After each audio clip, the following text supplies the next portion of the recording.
Been a rough, tough couple weeks for Penn State football, as Happy Valley is not so happy right now. But we move on because head coach James Franklin, he obviously gets it. So thanks for tuning in and watching my college football Penn State live play watch along reactions live right here on YouTube. As I'm your host, Encyclopedia Sports, Cohen Luke 96. Be sure to like, follow, and subscribe on social media. Links in the description below. That'll be Facebook, Twitter, Instagram. Hit that red subscribe button, notification bell next to it as well to stay up to date. Links once again in the description below.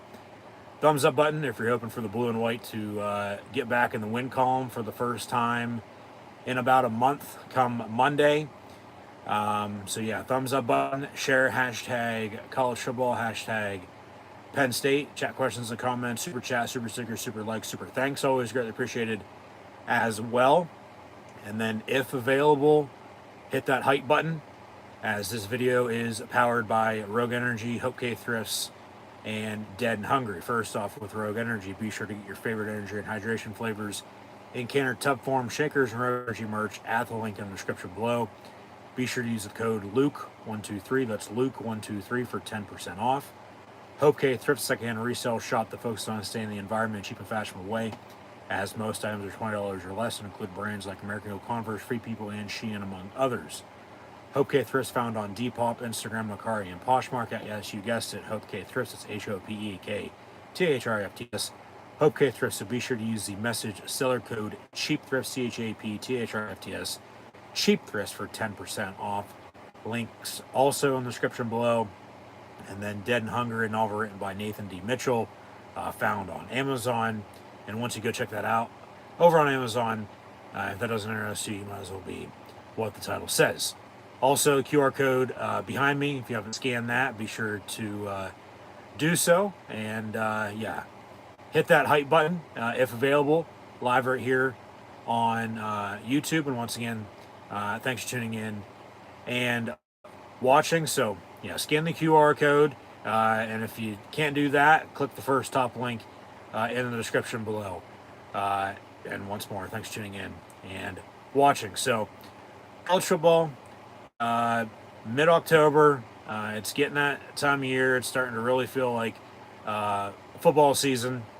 It dipped into the low 30s this week in central Pennsylvania, right here in Happy Valley, as the blue and white are returning home for the first time in 2 weeks, but coming off back-to-back losses against two of the former Pac-12 schools that are now in the Big Ten, with Oregon and the whiteout, and the UCLA Bruins, who are currently up at Michigan State. So potentially not a fluke, but obviously still very frustrated and pissed off of how Penn State football has played the past couple games, to say the least. We're also watching here at high noon before these 3:30 games kick off in the SEC with Alabama at Mizzou, and then Ohio State's taking on the Fighting Illini for the Yellow Buck.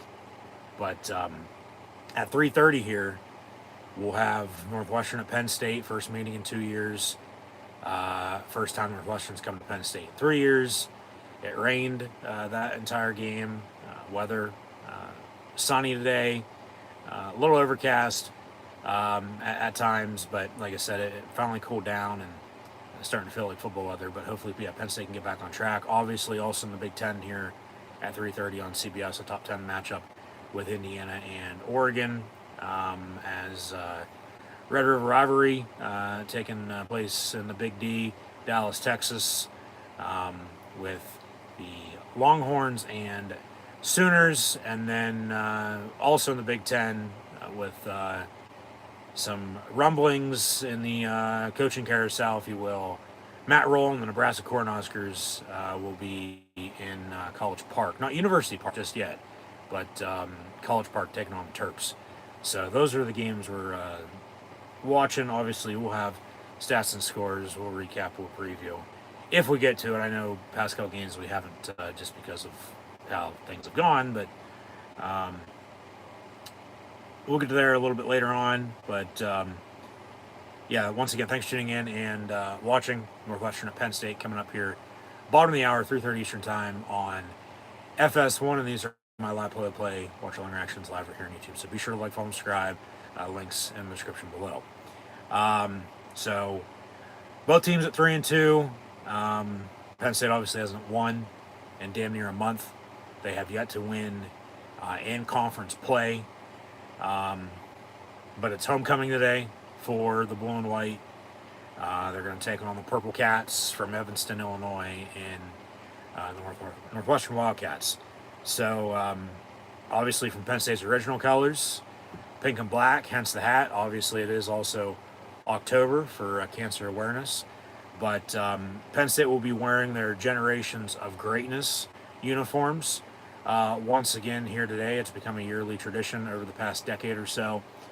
They're actually 6-2 while wearing and donning the Generations of Greatness unis. But the white stripe is returning for Penn State today for the first time in 15 years. It was at the end of the 2010 season, the last time they wore the white stripes on both the collars and the sleeves, as it's all been, blue uniform since for the home games, obviously with the white bottom, white pants, and then obviously red whites that they wore for the first time this year, last week at UCLA, and obviously we know how that game went. I'm not getting into it. I said what I said last week, but move on. But yeah, they're wearing Generations of Greatness here today for homecoming, and the white stripe returns. And then they also changed up the end zones. They haven't had the chipmunk Penn State font logo in the end zone since 2004. So from 2005 up until now, it's been the big, bold, white Penn State block lettering that it is. They've changed it handful of times, a couple times last year with that new script logo they were trying to introduce. That didn't go over so well, thank God for that. But then obviously they've done the old school diamond and the stripes during homecoming, while they've worn previous editions variation of the Generations Greatness uniform, and throwing it back in time here today for Penn State homecoming as they'll take on Northwestern.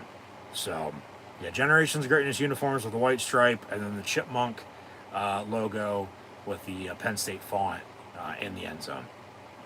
So no, unfortunately, yellow goal line, at least from the picture I saw late last night. I mean, obviously they could have changed it from then until now, but yeah, they're honoring the past, and rightfully so. We are Penn State, but this team here in 2025 is still trying to write their future for the rest of this campaign. So trying to write the season, especially with a 3-2 record, as Penn State fell to 3-2 last week with that loss to UCLA, who I might add Northwestern beat at home 2 weeks ago. So yeah, it's 3-2 versus 3-2. It's the Penn State stripe out as well. Penn State's now unranked, which is no surprise, but they are still receiving votes. So maybe get a couple more wins here. You're gonna get yourself back into the top 25, and you're going to be potentially still in the thick of it if you can right some wrongs and just keep moving forward. But like I said last week, you look at the schedule. They need to bounce back. They need to find a way to win, because we still don't know really who they are. But there could be potentially, just not one, but maybe 2, 3, 4, more losses from now until the end of the season. But obviously that's why they play the game.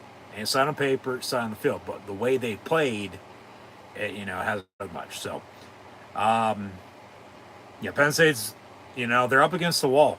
So they got to fight back. It's a must-win game today against Northwestern. It's their only home game this month. it's their only home game for another month, because there's a bye week in between the next two road games. Um, so just the opportunity's there. They got to grab the bull by the horns, hopefully, and take advantage of it. Obviously, the season's already slipping and sliding away from them, so don't want that to continue by any means. But um, no doubt at 3-2, you need to win out. You need to make the playoff at this rate, which is very highly unlikely, no doubt. That sure is only going to happen, but we'll see what the future holds. I've seen crazier shit happen, but it's very doubtful to happen. And once again, I stand by everything I said during last week's game, the week prior, even afterwards, more so in post game from Oregon to UCLA, especially in post game last week. I stand by everything I said then. So if you don't know what I'm talking about, go check that out. And thanks for tuning in here today. Obviously, I said what I said then. I'm not getting into it today unless I absolutely have to a little bit later on. We'll see how this game goes. But last week, arguably, one of the worst losses in Penn State football history in quite a while. Everything one score throughout time is always going to be tough. I mean, you have your bad losses, you have your tough losses, games you should have won, but you didn't. Because even at 3-2 and the way the games have gone the past couple weeks, and they've lost them, they've had their chances to win them. They just haven't been able to. So, I mean, I did some research, and from what I could just, think of as well, with my brain the way it is, especially for Penn State football, tough losses over the past, 25, 30 years. Go back to Michigan in 97, Minnesota in 99, the Michigan and Iowa games in 05 and 08. Those were tough. The way the Rose Bowl ended against USC at the end of the 16 season, then obviously the Notre Dame game and the Orange Bowl last year on the game-winning field goal was tough. But overall bad losses, you could put that UCLA game in that category. Penn State lost 2 straight for the first time since 2021 over the past 2 weeks to Oregon and UCLA. But then you go back to 21. The last time they lost 2 straight was at Iowa, top 5 matchup, and then they had a bye week. And then it was the 9 overtime loss against Illinois. Also on homecoming, I might add, in which they wore the Generation of the Greatness uniforms. So Illinois in 21 was a bad loss, no doubt about it. The 20 season in general, you start 0-5 before you won 4 in a row. And that's just how they've been the past 5 years. In 20 with the COVID season, you're 0-5, you win 4 in a row, and then you win 9 straight because you start 5-0 in 21, but then you shit the bed and finish 7-6. You go win the Rose Bowl in 22 with 10 wins, make it 11, and then, make a New Year's 6, and then make the playoff, and you're in the Final Four last year, and, a lot of, entering 25 this year at 3-0, and then, now you've lost 2. So, they got to find, their mentality. They got to find who they are. Just find a way to win. But it boils down, I always say balance, consistency, momentum, and rhythm, but it's more about confidence right now than anything, I think, with Penn State. Because it's bad. And, obviously when it rains, it pours, So, the Temple loss to start 15 was a bad loss. Northwestern also on homecoming in 14, the first game after they took the names back off the jersey. They go to Indiana in 13. That was a tough loss, more so a bad loss, excuse me. The way the 12 season started after, Joe with O'Brien in his first season, they lose to Ohio, and then Sam Ficken couldn't kick field goals yet at Virginia. The 6-4 game was a bad loss in 04, 21 years ago against Iowa. Toledo, obviously, in 2000. But the worst loss ever, Penn State's been around since 1855. Been playing football since 1881. Worst loss ever from then until now, present day. You'd have to, have in the conversation. I mean, none of us were around, then, but just based off the final score, I think it would have to be 1889. Penn State lost to Lehigh, 106-0. So, that is what it is. But James Franklin believes in Penn State, all right, and himself, which is no surprise. He's good at selling cars. That's not surprising. But the fans, on the other hand, that's a different story. Myself included, I stand by what I said last week. So, like I said, not getting into that today just yet. If I have to later, I will. But if you don't know what I'm talking about, go check out the end of last week's game and, the end of last week's stream. So, yeah, Penn State's lost 2 straight for the first time since 2021. And he says to tune out the noise and stick together. Well, no shit. Yeah, rightfully so. That's exactly what you want to do in a situation like this. But you got to win. You got to find a way to win, to shut everybody up. Because if not, it's only going to get worse. I mean, they lose today, he's gone tomorrow. There's no ifs, ands, or buts about it. Okay? I mean, I'm really surprised they, didn't give him pink slip last Sunday. I get it's one game, but it's just the same old shit over and over and over again. Especially, when I could, name off a handful of, potential replacements, as I did. Okay? So, they got to find a way to win to right this. Because if not, it's only going to get fucking worse. And I get sometimes in life you got to go through the bad to get back to the good. But consistency's key. Penn State's been inconsistent though. And, like I've always said, they need balance, they need consistency, they need momentum, and they need rhythm. This offense, as gimmicky as it is, they have been inconsistent. They've not been in any rhythm hardly at all this year. I mean, they have a running game for the most part. Aller's making plays at times. And then, Penn State's playing, Penn State defense, but then also at times they're letting them off the hook. And then special teams, they're like nowhere to be found because they're not even giving them the chance to go out and kick fucking field goals. I don't give a shit about the distance. He's made them before. You're in a situation, take your points. You don't know what you're going to need later.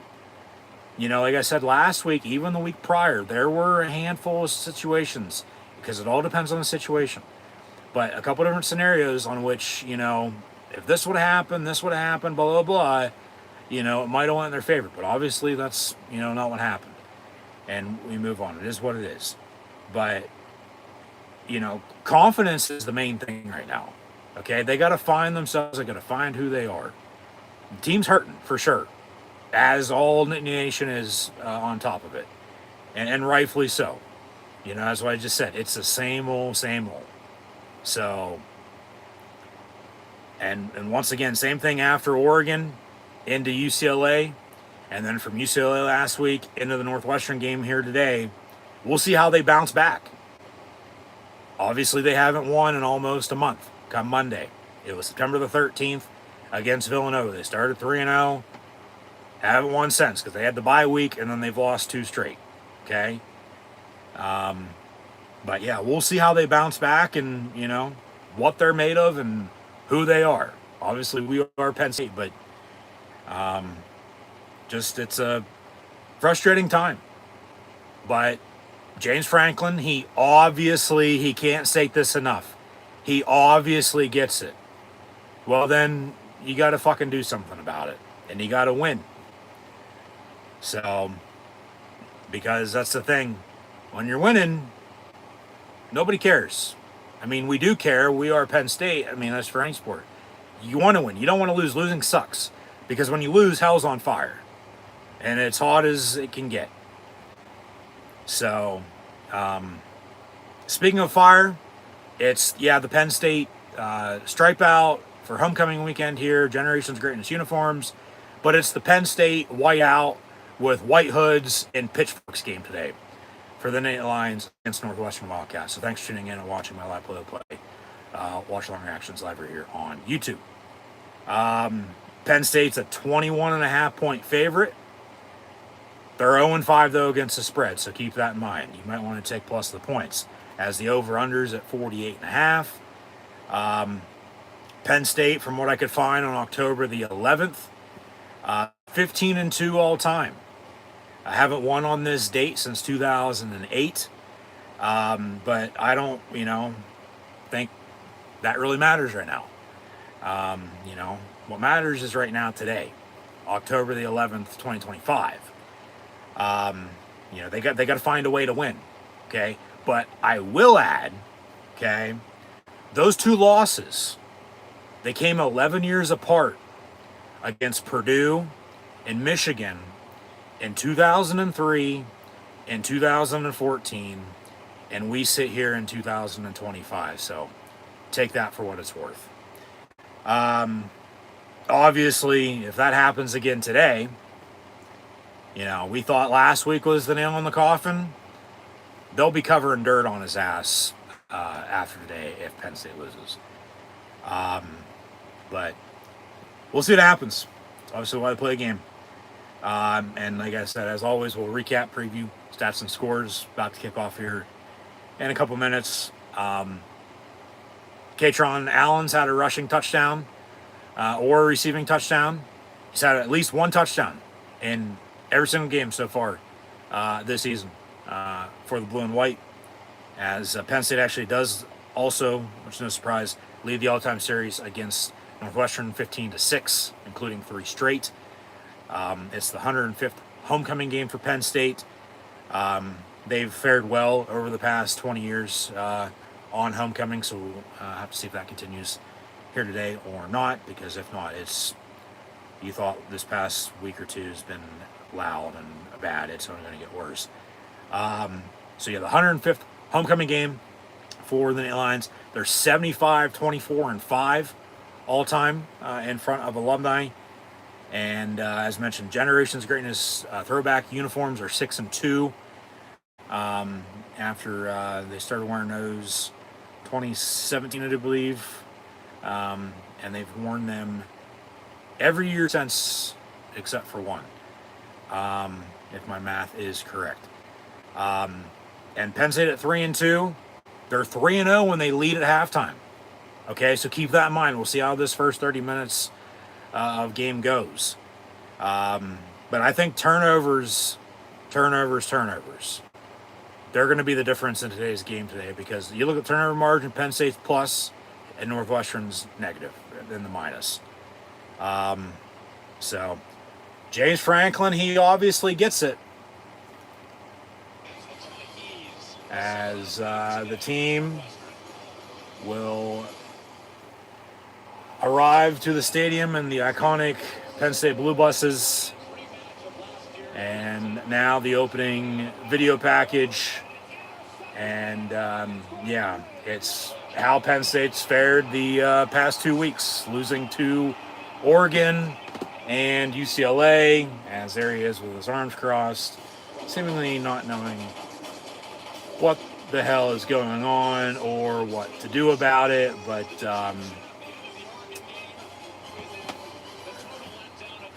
they got to find a way to win. I mean, this is what it is. But yeah, James Franklin, he obviously gets it. So Connor Onion and Mark Helfrich on the call once again. They were on a Penn State call earlier this year. And 3:30 Eastern time here on FS1. So thanks for tuning in and watching. Be sure to like, follow, and subscribe on social media. Links in the description below. Thumbs up button. Share. Chat questions and comments. Super chat, super sticker, super like, super thanks. Always great appreciated as well. And then if available, if there's a hype button on your YouTube screen for this live play-by-play watch along reaction stream, be sure to hit that hype button for me, please, and thank you. Also, QR code behind me, scan if you haven't done so already, or click the first top link in the description below. So they're going to go over some game analysis, and we'll kick this thing off here. But with James Franklin, once again, obviously getting it, he is obviously, no doubt about it, responsible. He is the head football coach. And he even said this past week, he is taking ownership and accountability. But he's only saying that because he knows his ass is on the fucking line. Okay? He's on the hot seat. And that's nothing new. I mean, he's been on the hot seat in Happy Valley a good 3, 4, 5 times, during his tenure. Because I know damn well I've talked about Penn State potentially moving on from him and bringing somebody else to replace a good 3, 4, 5 times since I've been streaming live and uploading videos here on YouTube. So, yeah, just, from the game plan to practice to development, he's responsible. He is taking accountability, though, and ownership of, what's happened, because it's just pathetic. But as the saying goes, with all the hype they had coming into the season, that's why I play a game. It's not on paper, it's not on field. Everybody thought they'd be, back into the playoff and this and that, and well, they've hit a bump in the road. Are they going to let it, going to continue to go downhill like snowball headed for hell, or are they going to right this ship and get back on track? But like I said, you look at the schedule, it doesn't get easier. It doesn't. There's potentially another 1, 2, 3, 4 losses, depending on how they play. So, but they got to get through today, and then we'll go from there. So I'll leave it at that. But remember, 56-2 and 50-6, and yeah, we'll see. I mean, like I said, I talked and said everything I said,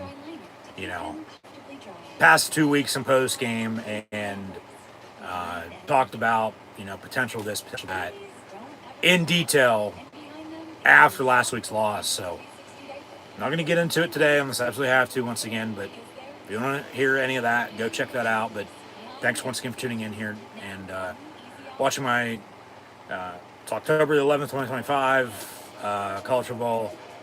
Penn State hosting Northwestern live play. Watch Long Reactions live right here on YouTube, and I'm your host, Encyclopedia Sports, Cool and Luke 96. So leave it at that, and we'll get this show on the road. And excited to see a game being played with that chipmunk Penn State font logo in the end zone, because it's been a while. Like I said, it was 2004, the last year they had that. They had the white, block Penn State logo font in the end zone ever since. Homecoming games for Generations of Greatness as well. They've brought back the old school diamonds and stripes. Had that, script they introduced last November that didn't go over. Like I said, thank God about that. But Penn State on to kick off, Northwestern back deep to receive, and here we go. Gabe Owusu kicks it left to right across your television screen right now, dial. And touchback into those very end zones, and Northwestern ball 1st and 10 here with 15 minutes to play in the first. So once again, for tuning in and watching, be sure to like, follow, and subscribe on social media. Links in the description below. Also going to be watching Indiana, Oregon, along with the Red River rivalry with Texas and Oklahoma. So either hook 'em or sooner there. And then Nebraska is at Maryland. Those are the couple games we're going to keep an eye on here at 3:30.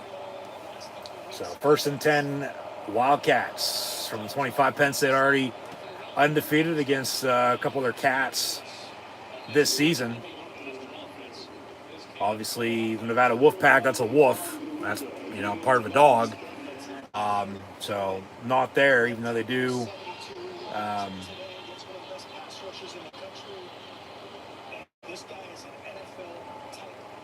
howl and cats hiss and purr.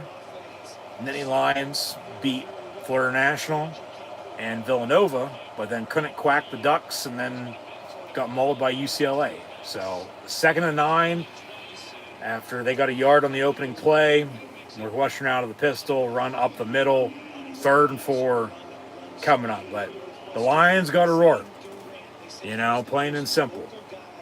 They got to find a way here to win. You can't afford to lose. So hail to the Lions, and we are Penn State. 3rd and 4. Opening drive of the ball game for Northwestern from the 31. Come on, defense. And quarterback draw, and then a flag comes in. Penn State almost jumped off sides. I don't know what this is going to be because they never did jump off sides. But did they, because he was trying to jump off sides, false start? Or, oh, come on. There's no way in hell it's offside. But because he caused them to false start, that's not offside. That is not offside.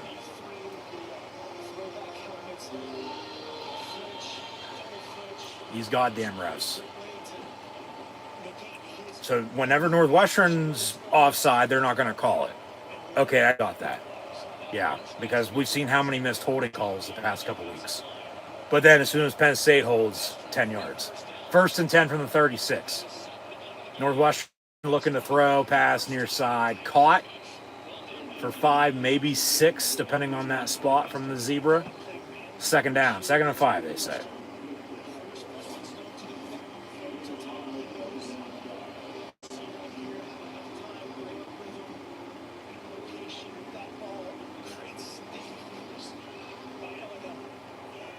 Couple minutes into this game, defense, be nice to get the hell off the field, but Northwestern was able to convert there on 3rd down because of a penalty, and now they got 2nd and 5. Trips top of your screen, right to left for the Purple Cats. Deep ball far side, incomplete, so 3rd down. As Ryan Braun is Northwestern's head coach. Took over for Pat Fitzgerald, who was fired over the summer a couple years ago for allegedly, having a scandal go on inside the program. But I think that has been settled, and obviously Pat Fitzgerald's been a potential candidate for Penn State for years. But like I said last week, it's not 2012 or 2014 anymore. Deep ball incomplete with, I believe that was King Mack on the coverage, if I'm not mistaken. So incomplete, 4th down and 5. Yeah, it was Mack. As he returned from Penn State, went to Alabama last year, but back in Happy Valley this year. And playing well. So incomplete, 4th and 5. 12:37 to play in this first quarter. Northwestern will punt. Penn State will get the ball. Devontae Ross back deep to receive.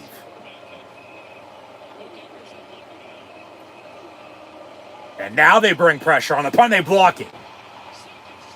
And it's going to go out of bounds to the 32-yard line. And, yeah, they blocked the punt last week and returned it for a touchdown against UCLA. First time that happened for Penn State since 2012 in the Ohio State game. But obviously you had the punt that Northwestern, or UCLA last week, then as well as the game progressed, took the safety on, and Penn State, didn't bring any pressure at all. People were really talking about that because, time just ticked away. But they blocked the punt on the opening defensive drive, and now the offense is set up shop 1st and 10 from the 31-yard line, and they'll hand off to the fat man up the middle, Katron Allen. He gets a good 3 yards, 2nd and 7 coming up. But you got to capitalize off this blocked punt now, okay? You got to get some points. I'll take a field goal if it comes down to it, but you'd absolutely love a touchdown with this starting field position. Get an early lead, continue to play, on defense and make stops and control this clock, obviously, but empty set 5 wide here for Drew Aller and the Penn State offense. And a slant over the middle, caught just short, though, of the marker.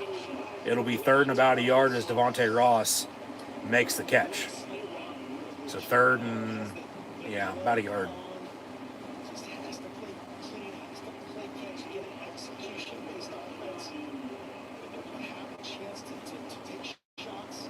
Just get a first down, all right? 3rd and 1, get a first down. You don't need to be going fucking deep. And up under center is Aller. He'll hand off. Katron Allen again for Penn State. First down. It's their first of the game here today. So they'll sub in. A couple wide receivers.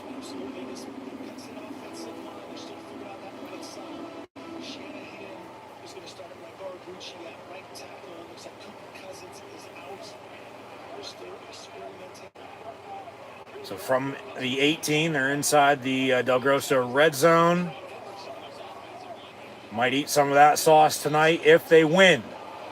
Fat man, Katron Allen, gets to the 10.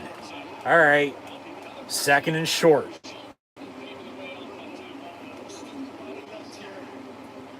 They say 2nd and 2 from right around the 10-yard line. Hey, he's getting on the first down. Then he got goal to go. Then he got 4 shots to punch it in. Got to find Pater. Aller looking to throw and picked off in the end zone. Of fucking course. And it's returned down the far sideline and to the 35-yard line they go. And you want to talk about boos? Well, there you go. I'll shut up so you can hear it.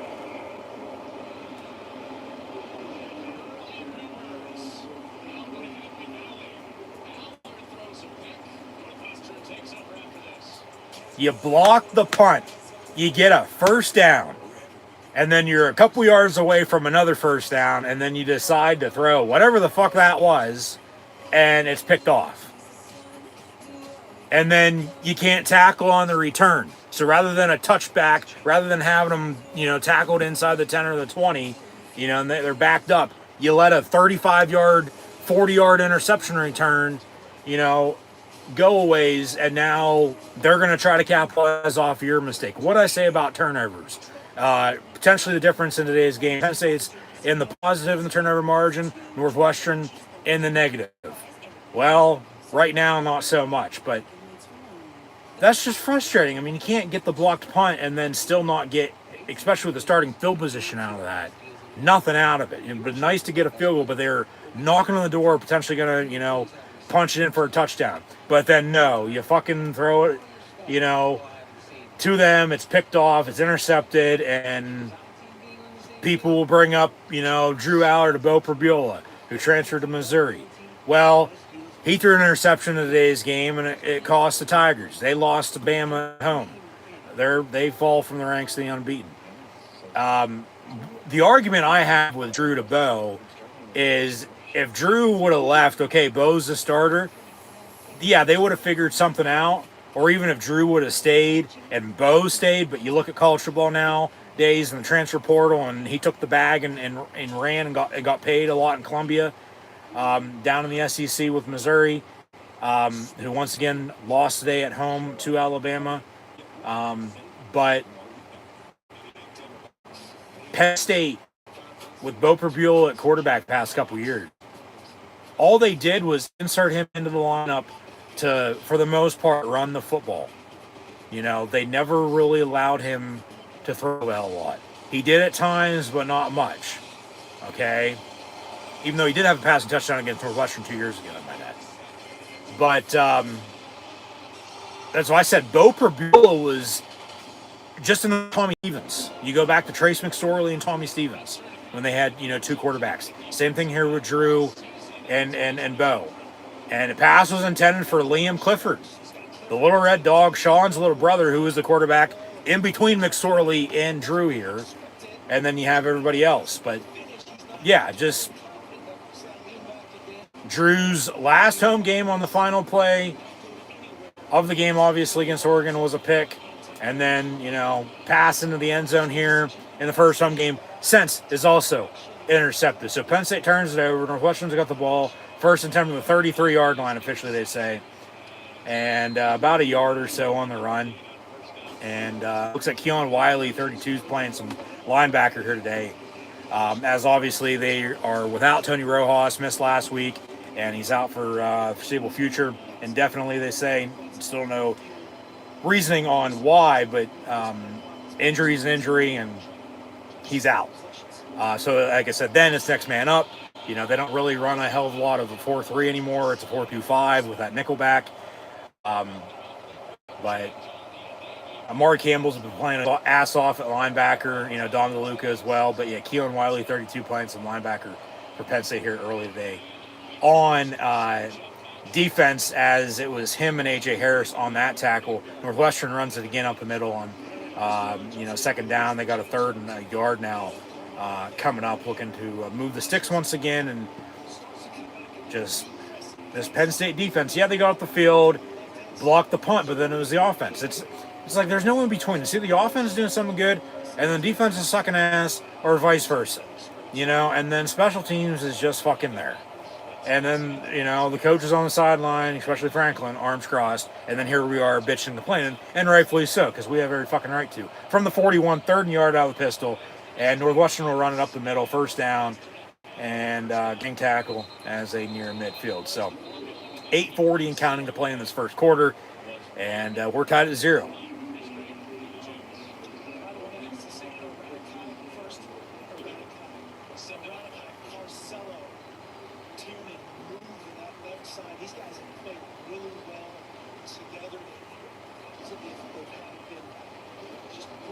So first and 10, Cats.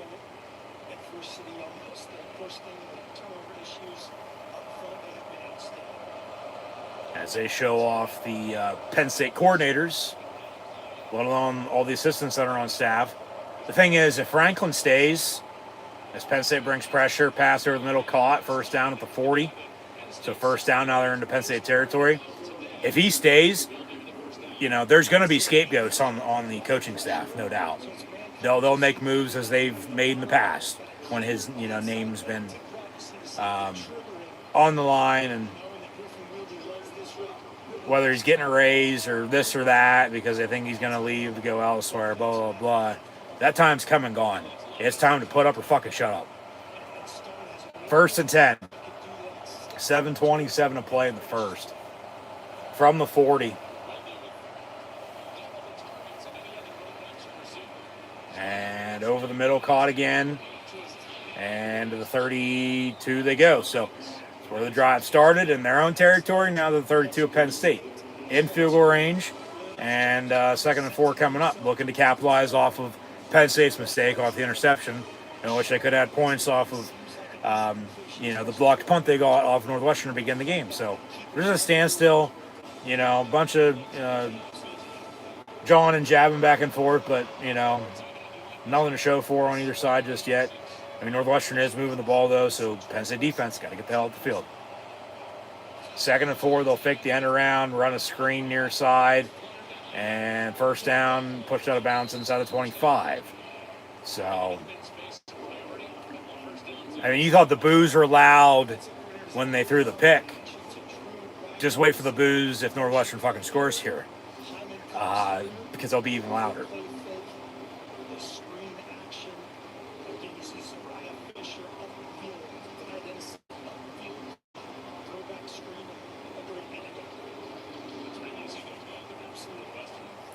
Six minutes to play in the first. From the 22. Come on, defense. They'll run it. And they'll get about a yard.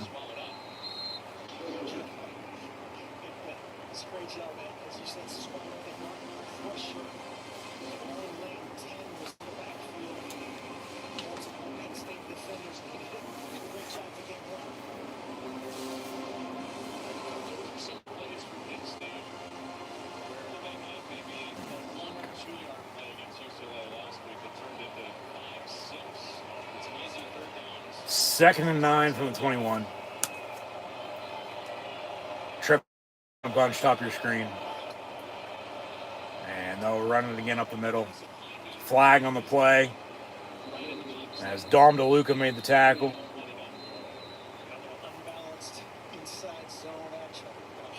Lonzo Ford's helmet came off, so he'll probably have to come out here for a play. Unless it was ripped off. That's a different story. Personal foul, face mask on the defense. Where? They say half the distance.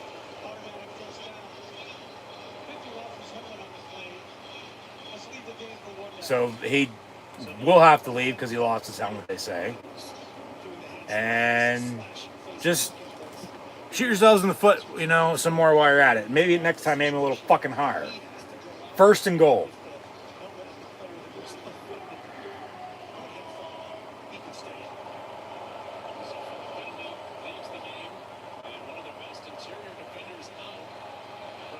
First and goal from the 9. And pressure, and down he goes. As he stumbled after, he really didn't get sacked. He got tripped up and by tripping himself, and then ended up going down as they hit himself.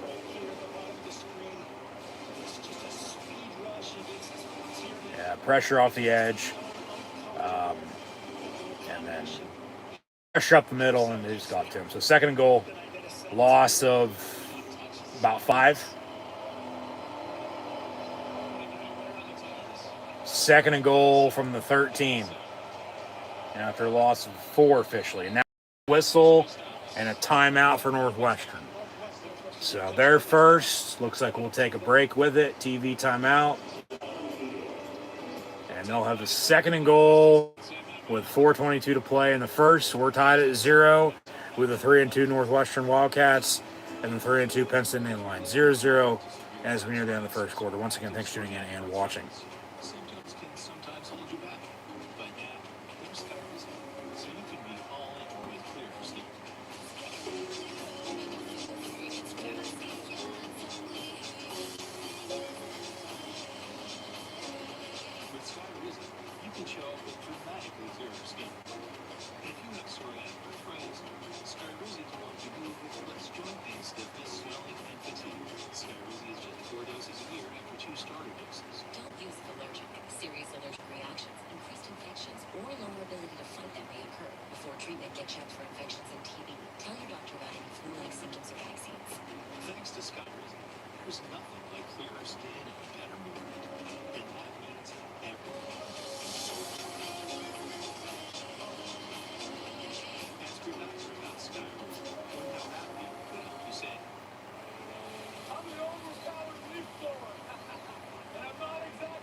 This could really blow your budget. So get Allstate, save money. Be protected from mayhem. Yeah, like me. Defuse Austin cost chicken strip basket means in your choice of honey barbecue or new sweet chicken. Layered flavor at the top, bottom, and everywhere in between. That's the sauce to cost chicken strip basket. Get it delivered today. Only at DQ. Influencers only you. Don't call it a comeback. I've been here for years. Years later, the Jeep brand is still influenced. So we create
So after the Northwestern timeout, second and goal from the 13-yard line, they'll run it and they get stuffed.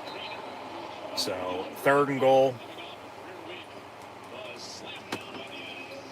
It's not spelled D-E-N-Y, but he does this often. In the backfield is one of those schemes where on the playbook, it works against the scout team really well. Number 33, and then we'll let that as the whistle. Good time play. Second and goal, third and goal. He said that play was D-U-N-Y. Yes. Third and goal here. Got to force a kick. And then you can hope for a miss or maybe a blocked field goal. You block the punt. Hand off again, missed tackle, and then they wrap them up back at the original line of scrimmage for this goal to go. So looks like they'll kick it. Take an early 3-0 road lead. About 3 minutes and change to play here in this first quarter.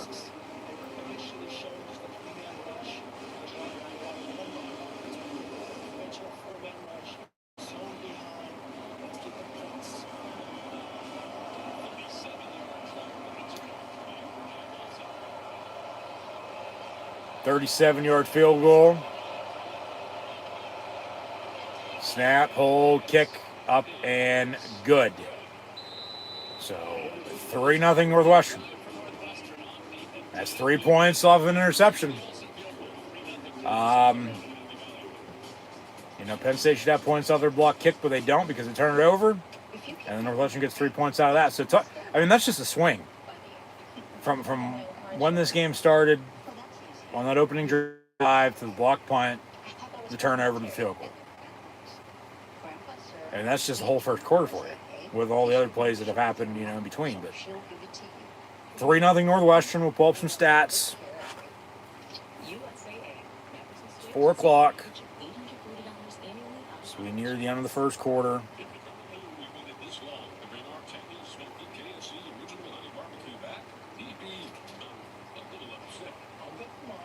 Come on, today. There we go. Northwestern's quarterback, Preston Stone, for 634 yards. They have 25 yards rushing on 10 carries as a team. Aller, as the fat man, has 3 carries, 15 yards rushing. Drew Aller is 1 of 2, 6 yards in the interception that led to 3 points. So that's where we're at. Get back to it and see if the offense can, do putting together a full drive, hopefully, from start to finish, because you're probably not going to get that starting field position again anytime soon. And that's the thing that sucks about it. You had it, right there, and you couldn't get anything out of it. So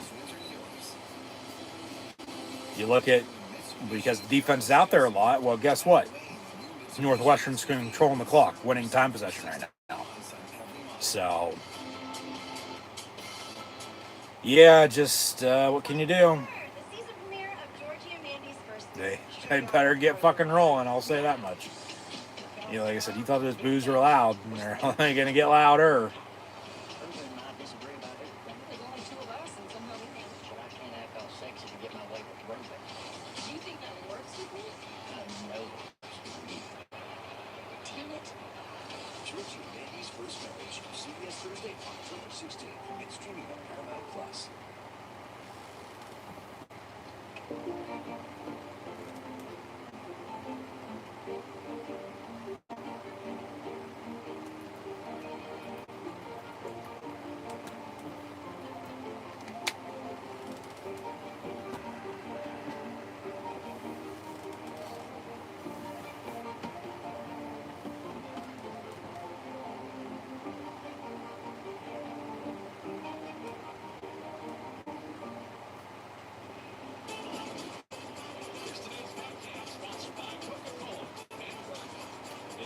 The fan cam, well, yeah, Michael Myers is going to be at somebody's front door inside the house later on the night if, Penn State loses this game, and then Yeah, you talk about the money situation to it. I get money's money, but like I've said, they have money to be doing a stadium renovation. They have money to pay a buyout. But yeah, if he'd leave on his own, it's not what a buyout is. It's way less. It's only a couple mil. So that's what the thing people don't understand. They think if he gets fired or he leaves on his own, they still don't know that. No, it's. I said what I said last week. I stand by it.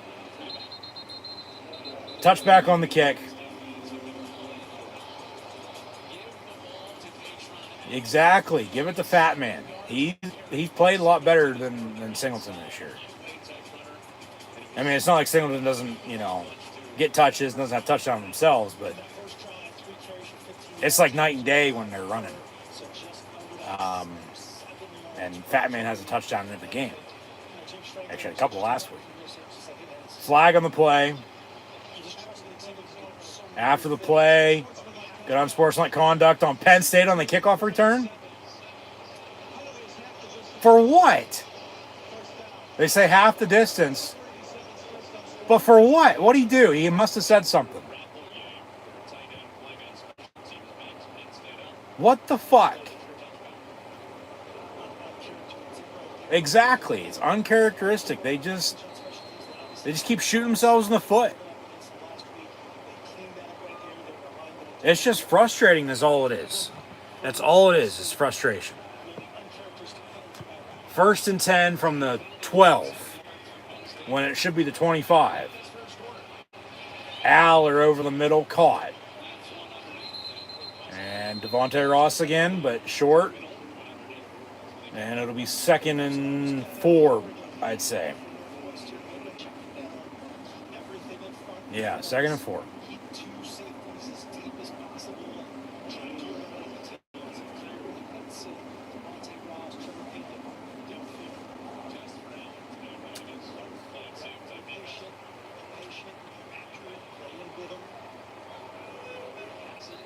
From the 19, Dinkins in motion.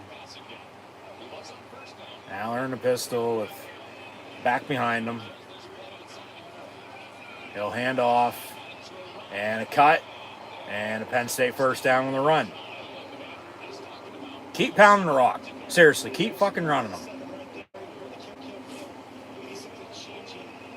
But then, because you want to be balanced and consistent with it, like 2 weeks ago against Oregon, they did not go deep until they were down. So run the ball and then run some play action off of it. 1st and 10. And handoff. And Fat Man, another 3-4 yards. So Big Ten football for you. 3-4 yards in a cloud of dust. 2nd down and 6.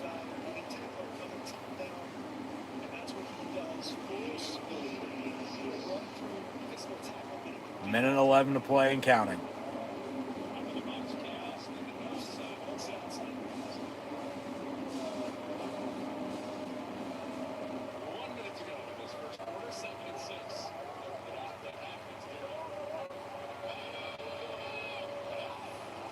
And Aller will fake it, toss it off.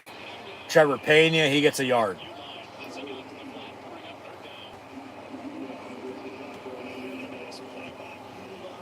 Like, they got 3 transfer wide receivers from Syracuse and Trevor Pena,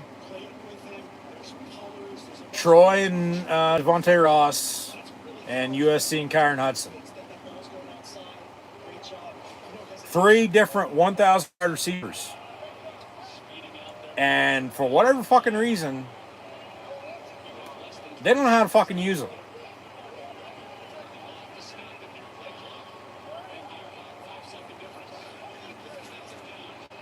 Third down and 5. Ross down the middle makes the catch, even though it was way behind him. Gets the first down. They want to go a hurry up, but that's the end of the first quarter. So, I mean, they won't have to go far.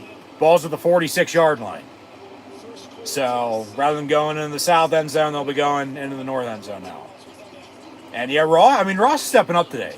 He was nowhere to be found last week after 2 touchdowns against Oregon. That's the thing. Hudson, he's that big-bodied wide receiver. Ross is a speedster. They have him return kicks and punts. And then Pena's your all-around wideout. He can do it all for you. But coming into the year, you thought it would be 8-5-1, Pena, Ross, Hudson for a 1-2-3 at wideout. Really what it's turned into is Hudson's the one. And then it's a flip-flop, depending on the week, on what Trevor Pena and Devontae Ross are going to do. Obviously, they still have the running game. But then, obviously, also at tight end, you have no more Tyler Warren. So we knew somebody's going to have to step up, but they've gone by committee. You know, from Luke Reynolds to Khalil Dinkins to Andrew Appleyard. And, yeah, offensive line, they have depth.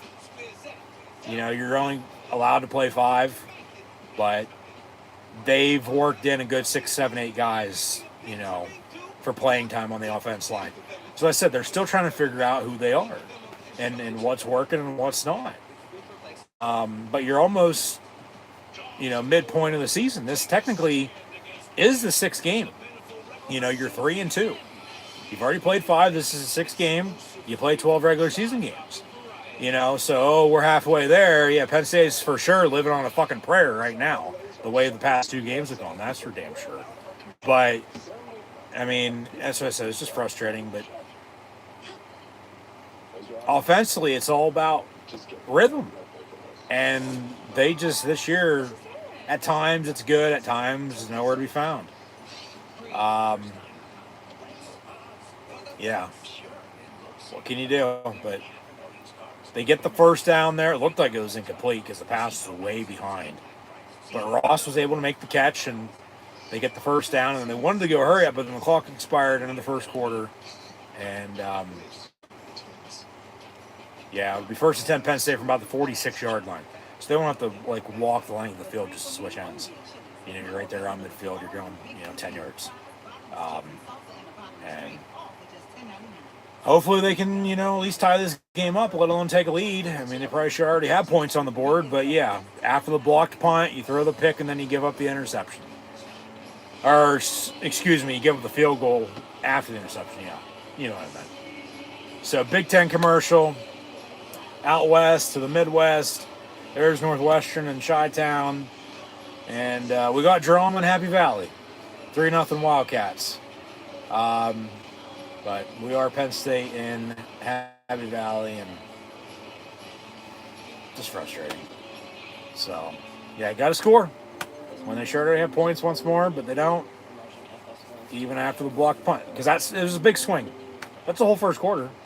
It was the blocked punt into the swing of an interception and a field goal and 3 points for Northwestern. Not Penn State, but Penn State driving. So can they keep it up? That's the thing. Can they maintain now what they have going? We'll see. Hopefully they don't turn it over again, but we'll see. Because turnovers, a couple, weeks in, yeah, they were really plus, controlling, turnover margin. But, since then, they're turning the ball over in situations that they can't be turning the ball over in. So from the 46-yard line, 1st and 10. Right to the left now for Penn State across the television screen right now. Out of the pistol. And Aller will hand off. And Fat Man, Katron Allen, gets to the 41-yard line. 2nd and 5.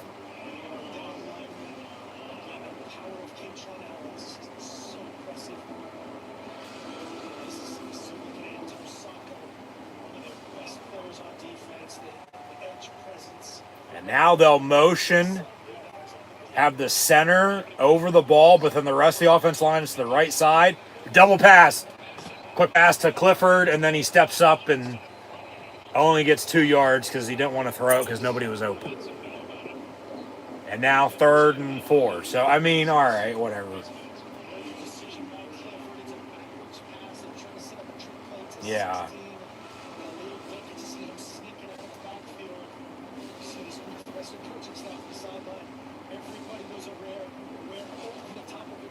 So 3rd and 3, convert.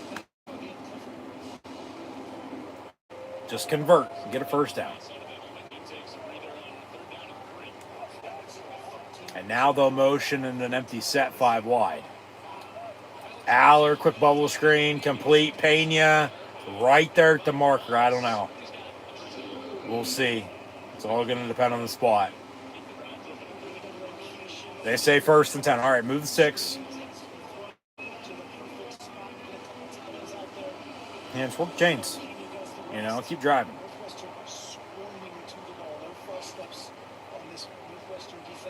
1st and 10. Destination is the end zone. You got to keep, you know, inching to get there. From the 35, 1st and 10. And Aller will hand off on a counter. About 5 yards or so to Kaytron Allen. So, I mean, if you can average 4, 5, 6 yards a play, you know, you're putting yourself in, you know, manageable situations to be able to, you know, convert. Aller going to step up, run, yeah, go. Gets the first down, dives to the 20. So 1st and 10, Penn State from there now. But remember, last time they got in the red zone, they turned it over. So, no turnovers. Just you can't shoot yourself in the foot anymore. I mean, it's real sloppy. And just, they're doing the basic of basics.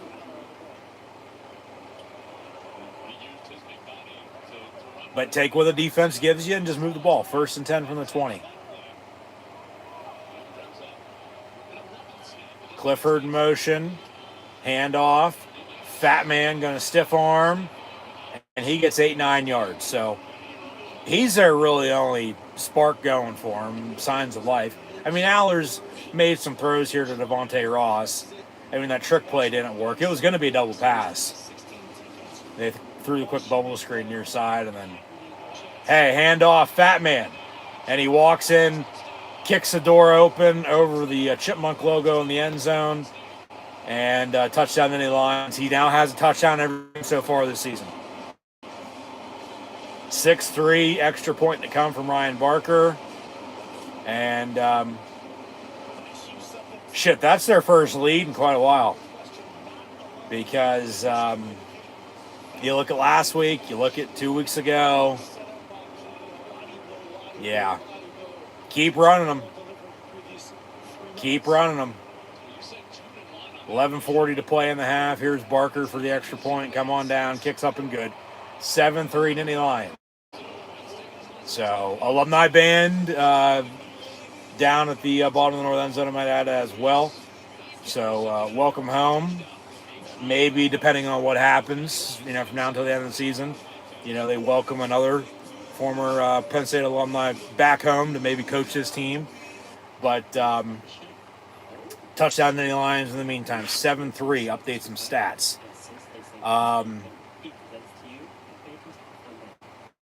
7-3, but probably should be at least 10, if not 14. I don't know if Northwestern still has 3 points if, you know, Penn State doesn't turn the ball over, but they're still able to drive and get in field goal range and kick it. So, yeah, 7-3. Aller is 5 of 6, 37 yards, has an interception, but Kaytron Allen, 9 for 59, not 6-9, but has the touchdown. Officially 11-yard touchdown run, I believe, right?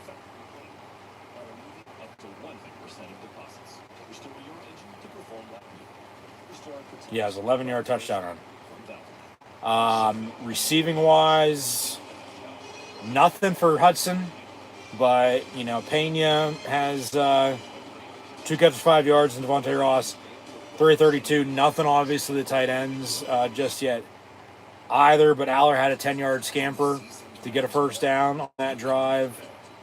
Move the sticks. Defensively, they have 1 sack at Zane Durant. Barker good on his extra point. overall total team stats here, early second. Hey, they're able to convert on third down today. They're 3 of 3. With 6 first downs, have 37 passing to 71 rushing for 108 total. Northwestern, about half that. But penalties are killing them. 3 for 26. And the turnover as well, obviously. Time possession, 9:52 to Penn State's 8:28. But, hey, we are. And they got a lead, so it's 7-3. And still a lot of football to be played, but they gotta find a way to win. Yeah. Kick the door open for Michael Myers after you score the touchdown. I believe the Joker was there as well. This is Penn State's only home game this month in October. So, yeah, it's no surprise fans are already in Halloween gear for their Halloween costumes. As, me, myself, and I have been watching a lot of Halloween scary horror movies this past week and a half. But I don't think anything's been scarier than what Penn State's done the past 2 weeks. So they do score, go up 7-3. They come back from break, kick it off, and we go right back to break. So we'll get back to the action here shortly. Just once again, thanks for tuning in and watching. Be sure to like, follow, and subscribe on social media. Links in the description below. Thumbs up button, share, chat questions and comments, super chat, super stickers, super likes, super thanks. Always greatly appreciated. Scan the QR code behind me if you haven't done so already. Click the first top link in the description below. If you can't scan it, it's as good as the QR code. And then if there's a hype button on YouTube, hit that. Hit the hype button. So, defense going to have to now hold this lead, and then the offense going to have to hope to extend the lead. You don't want to get a back and forth game as it, turned into, an overtime against Oregon as you came back and tied it. But then, last week as well as you came from behind, but you were still behind. You're playing, patty cake and, catch up, and it was too late. So, 7-3, and we'll go from there. We'll see what happens. So I play the game. Today, the digital world is full of risks. I present to you the world's most protected business. Creed, we have AT&T Dynamic Defense. It prevents malicious threats. How are we supposed to get in? There's no door. Somebody say door. Line them up, Bobby. My man. Are we there yet? Not even close. Sweet.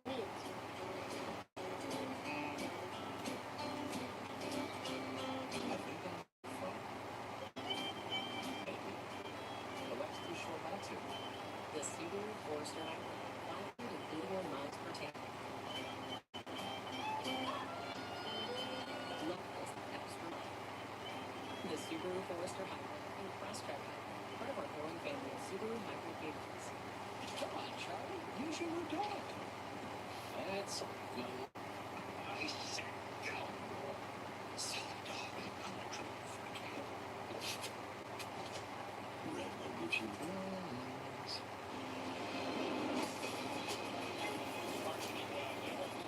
And yeah, Misery for Penn State. And that's a good movie as well. At least they have their ankles and feet and they're not getting whacked on the end of the bed. They can run the football. They had a rushing touchdown there. So,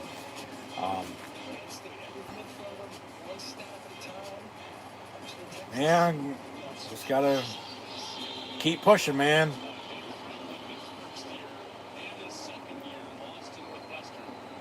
So from the 25, 1st and 10.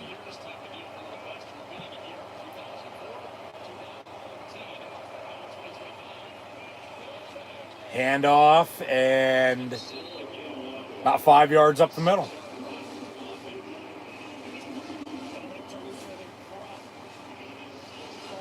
So second down. Here is 0. Opening up the gate for Amari Campbell, 24. Then to open up 17. Woosley coming top down.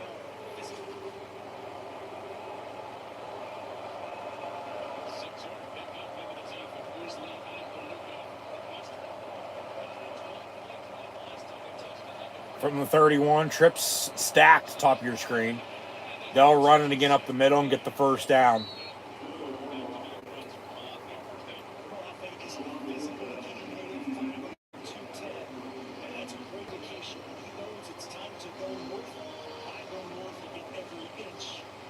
So first and 10.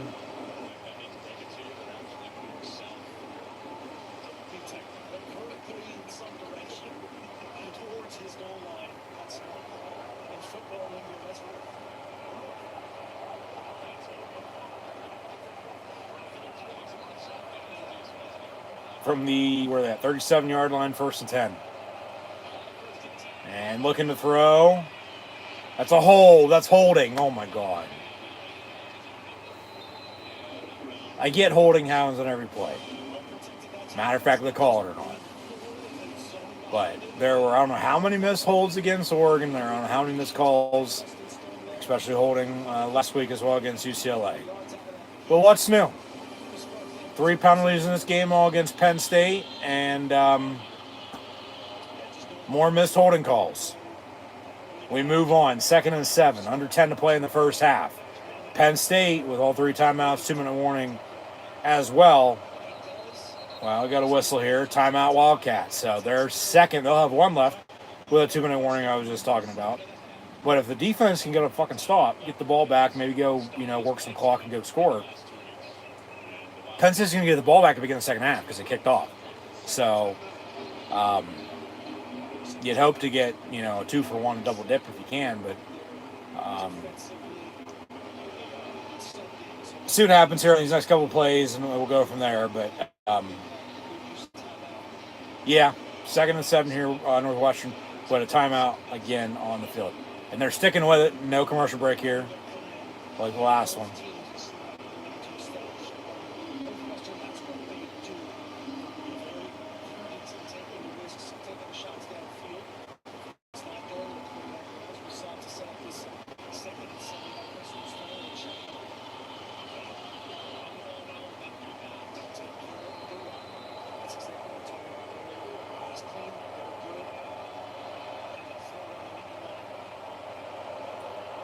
From the 40, 2nd and 7, Penn State might bring some pressure. Yep. And ball, I believe, tipped, but it was still caught for about 3-4 yards. And a flag on the play now as well.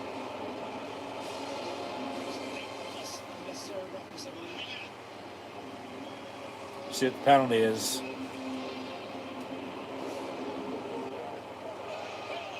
They say after the play, personal foul, late hit on the defense. Where?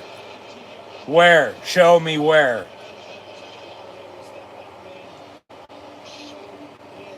Where? Seriously, where at? You don't like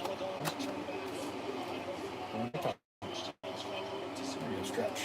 Say hi. No? Okay.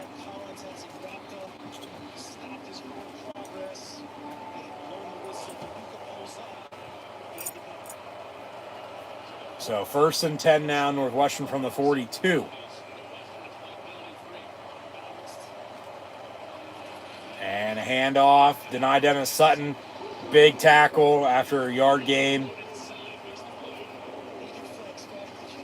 But I'd like to see a replay of a potential late hit. I mean, just these goddamn fucking refs. Zebras belong either in the wild or a sanctuary or a zoo, not on the football field. But somebody's got to officiate this game. 2nd and 9 from the 41. And they'll run it near side for about 2, maybe 3. So 3rd down. 8.5 now to go in the first half. Come on, defense. I'm surprised that we're kind of in this no man's land, but this is a two-play situation. Offensive player exactly wrong. They have some options. What do you like? Well, if you're, the casino's already made, if they're going for it, just run one of your base, maybe third and mediums, or your first down, run down to play. From the 39, 3rd and 7. You see what the fate is at. And pump fake, and they go back far side on the screen. That's a hold. You're going to throw all these flags. You got to call it down the middle. They get a first down out of it as well. 72, right here, play it with him. Little slider, the screen to Hyman. Look at the big man out there running. That is big time blocking, finishing space. Kangaroos lead. That is 6-7. That's holding. That's what it is. 1st and 10. Come on, defense. Seriously. Wake up. Fake the run, and then going deep into the end zone, and it's caught. Touchdown.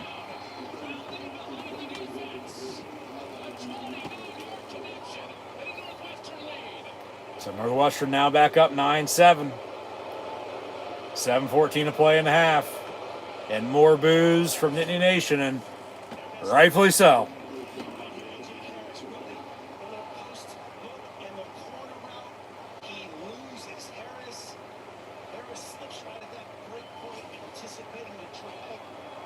Man. They're going to go for 2? No, they're going to line up in a funky formation before they motion out into the extra point. So, kicks up and good. 10-7 Northwestern now. They lead Penn State.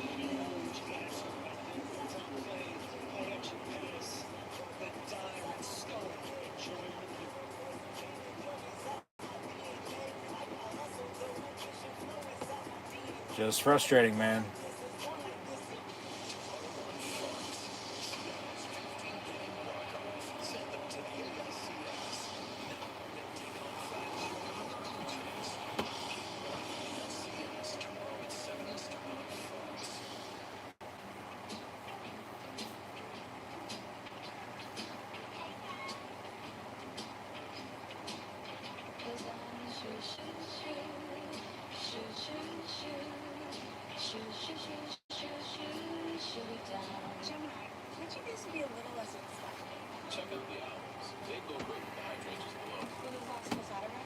Offense better fucking do something here before halftime. Even though, yeah, they're going to get the ball back at the beginning of the second half, they got to get some sort of control. You know, because if not,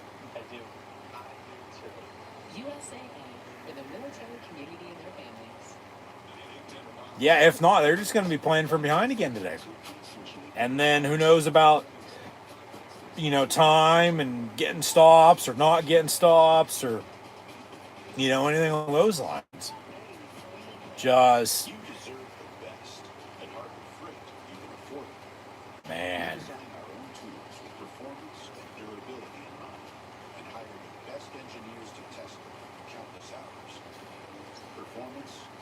I'm getting to the point, I don't know what else to fucking say. I don't. Just with the way they're playing.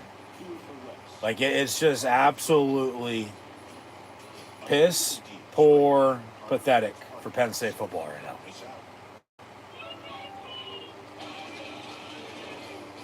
I mean, yeah, I heard a lot of people were saying, and I mean, it's a valid argument. I don't know really where to go with it. I'd say I'm somewhat probably split on it of that they've lost the locker room, you know. I mean, because they're still going out there and they're trying to give it their all. But it's just, it's execution, you know. And that's the thing. It starts at the top with coaching. Coaches coach, but the players still got to play. But then as a team, it's everybody connected. So It's just frustrating. Like I've said, I stand by what I said last week. And that is, he needs to go, and I think he's going to be gone. In a nutshell. Okay?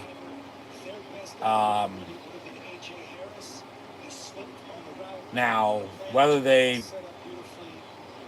pay the $56 million or he walks and goes, on his own, or it's some sort of mutual in between, that's for them to figure out. Kickoff return here, 30, 35, 40, goes Corey Smith.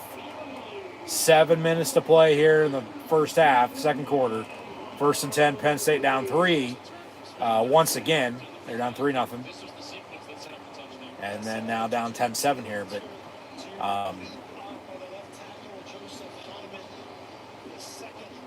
maybe that's a spark you need there, the kickoff return, and go tie this game up at 10, go retake the lead, another touchdown. But it comes down to, with everything I've said last week and somewhat today, like I said, if I got to talk about it later, I will. Not in the meantime, though. We'll see how this game goes. Little trick play there with a shuffle, but loss of 2 yards. 2nd and 12. That if they have $700 million to do a stadium renovation right now, which I don't give a shit where the fuck money's coming from, they're still doing a $700 million renovation for Beaver Stadium. Then they have $56 million to buy out James Franklin. Okay, I don't care where the hell that money would be coming from either. They have it. You know damn well they do. And people will say, well, money this, money that, with the way college football is now with NIL.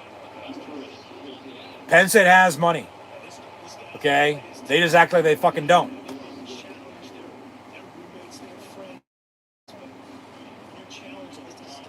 3rd and 7 coming up. But, like I said as well, if he stays, there's going to be scapegoats. Assistants not on next year's team. But, like I said, because it comes down to, it feels like it's time, it's run its course, and it's time to move on. But then grass ain't always greener on the other side. That's what it also comes down to.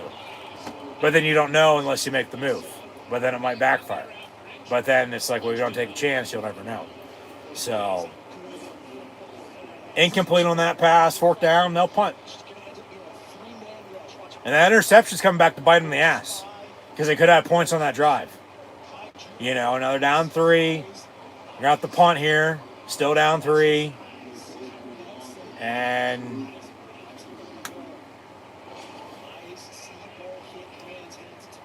somebody's got to do something. Somebody's got to do something. I mean, come on, where are you at? Fair catch of the 25, muffed it. But then Penn State recovers, but then do they say kick catch interference? That's the other thing to that, especially with all the penalties they're throwing right now. So, Adavian Collins recovers. Mississippi State transfer.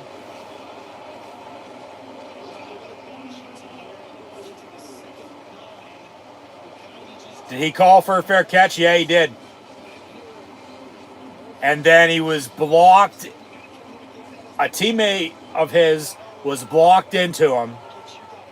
And then Penn State recovered. But even with that, they can't review that, and there's no penalty. So it's Penn State ball, 1st and 10 from the 26. You play on. It is what it is. Snap the goddamn ball. Thank you. Aller will keep it actually for himself, and he gets to the 22. So they might have just caught a break there. Seriously. Because that probably should be Northwestern ball. That probably should have been catch interference, especially with as many penalties they're calling against Penn State right now. They didn't, and then it was muffed, and Penn State recovered. So it is what it is. They snapped the ball, and 2nd and 6 coming up. They got to fucking score off of it, though, man. They get the blocked punt, and then they turn it over, and then that's why they're down 3 right now, unless they'd be tying at 7. Handoff, another run. At least they have the running game. You know, 5 yards there, or 7 yards there, excuse me. Maybe a 6 and then the 7 shit that's going on. But, you know, just keep fucking running the ball. Good block by Oos, 71, Vegione at guard. And they got to score off this. You know, I mean, I might have to get a new TV, or at least, well, I'll switch the game on to a different TV than I'm watching a different game on right now, if they turn the ball back over here, you know, after that, because they've already done it once, hopefully not twice. You just can't be doing that. You got the defense, special teams, more so than not, is bailing your ass out. But then you're going up 10 points, and then you're only scoring 7 on offense. 2nd and 9. Jesus fucking Christ. From the 14. Handoff up the middle. And another 3 yards. 3rd and 6 coming up. So, no hallelujah, you know, where's Tylenol at just yet, even though that's been in the news as well. They got to score, man. They got to fucking score a touchdown. I mean, I'll take a field goal. Truly, I will if it comes down to it. Because then you're tied. You're not down. It's a clean, fresh slate then. And then you still got some time here to maybe, you know, hopefully not give up a score before halftime or maybe score yourself. But then you're going to get the ball back to begin the second half. So it's how the game's going. It's how it's shaking out. 3rd and 6 from the 11. Aller going to run back and then tuck it and run, it looks like. And makes a play out of nothing. Gets the first down. Crowd wakes up to that and likes that, no doubt. Inside the 5, now they got a 1st and goal. Back to with what I was just saying. You got to fucking score.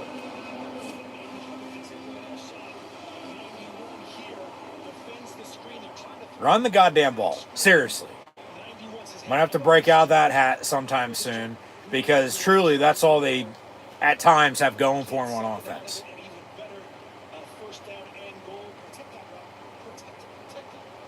No offense to Aller, because he is still making plays, but the turnovers have killed him. When he's one that doesn't really turn the ball over. But then in the flat, intended for Singleton near his side, bottom of your screen, it's low, it's incomplete. Hey, all right, whatever. Boo this, boo that. And rightfully so, but it's 2nd and goal. They still got a couple more plays here. At least they didn't fucking turn it over there, because it'd be a hell of a lot worse if so.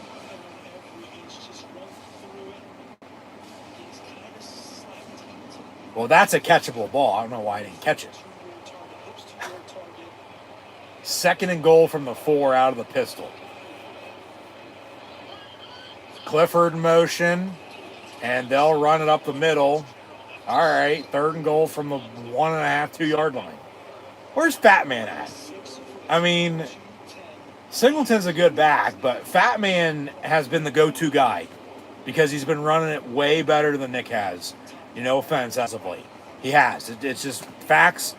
Truth hurts. 3rd and goal. But they'll take this to the 2-minute warning, it looks like. Yep. 3rd and goal, Penn State from about the 2 yard line at the 2-minute warning, and they still have all 3 timeouts, I might add. So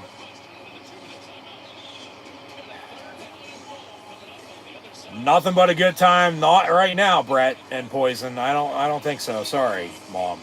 But maybe a little bit later they can find a way to fucking win. But yeah, just it's been frustrating. Like I said at the start, it's been a rough, tough couple weeks for Penn State football. Okay?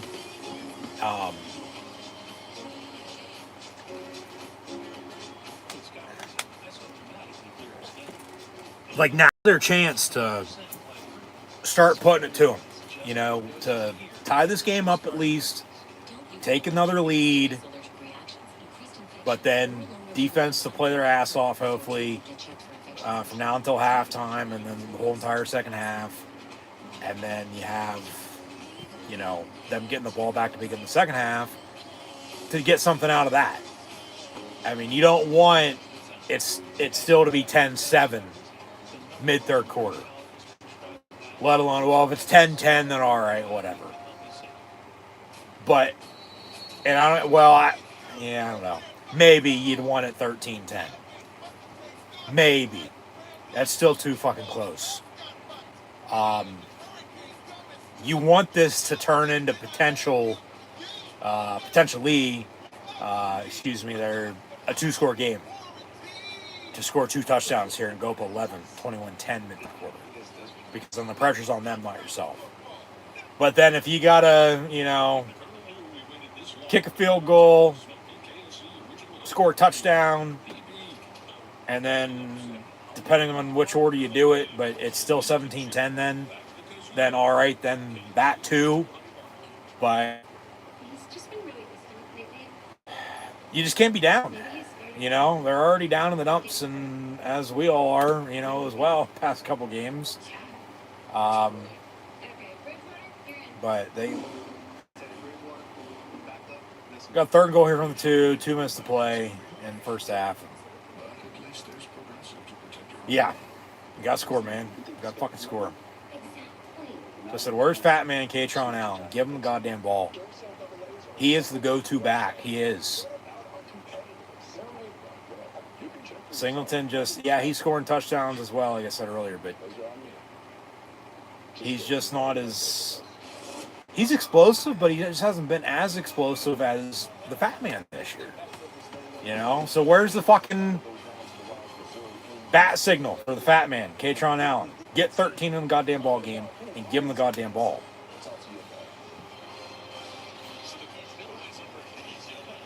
So 3rd and goal, Penn State. Come on. Got to punch this in. And then, the question is, they don't get it here on 3rd and goal. Do they still go for it on 4th and goal? And then, if don't get it then, Northwestern's backed up. But then you definitely got to make a stop on defense. Or do they kick it? 3rd goal, they run it up the middle and they get stuffed. So 4th and goal from the 2. Kick it. Take the fucking points. Kick it. You need a tie game. Drain this clock, call fucking timeout, and kick the fucking field goal. There's no need to go for this right now. Even though everybody wants them to go for it, take a lead, I'd rather be tied at 10 than down 3. They're going to break the huddle with 12 seconds on the play clock.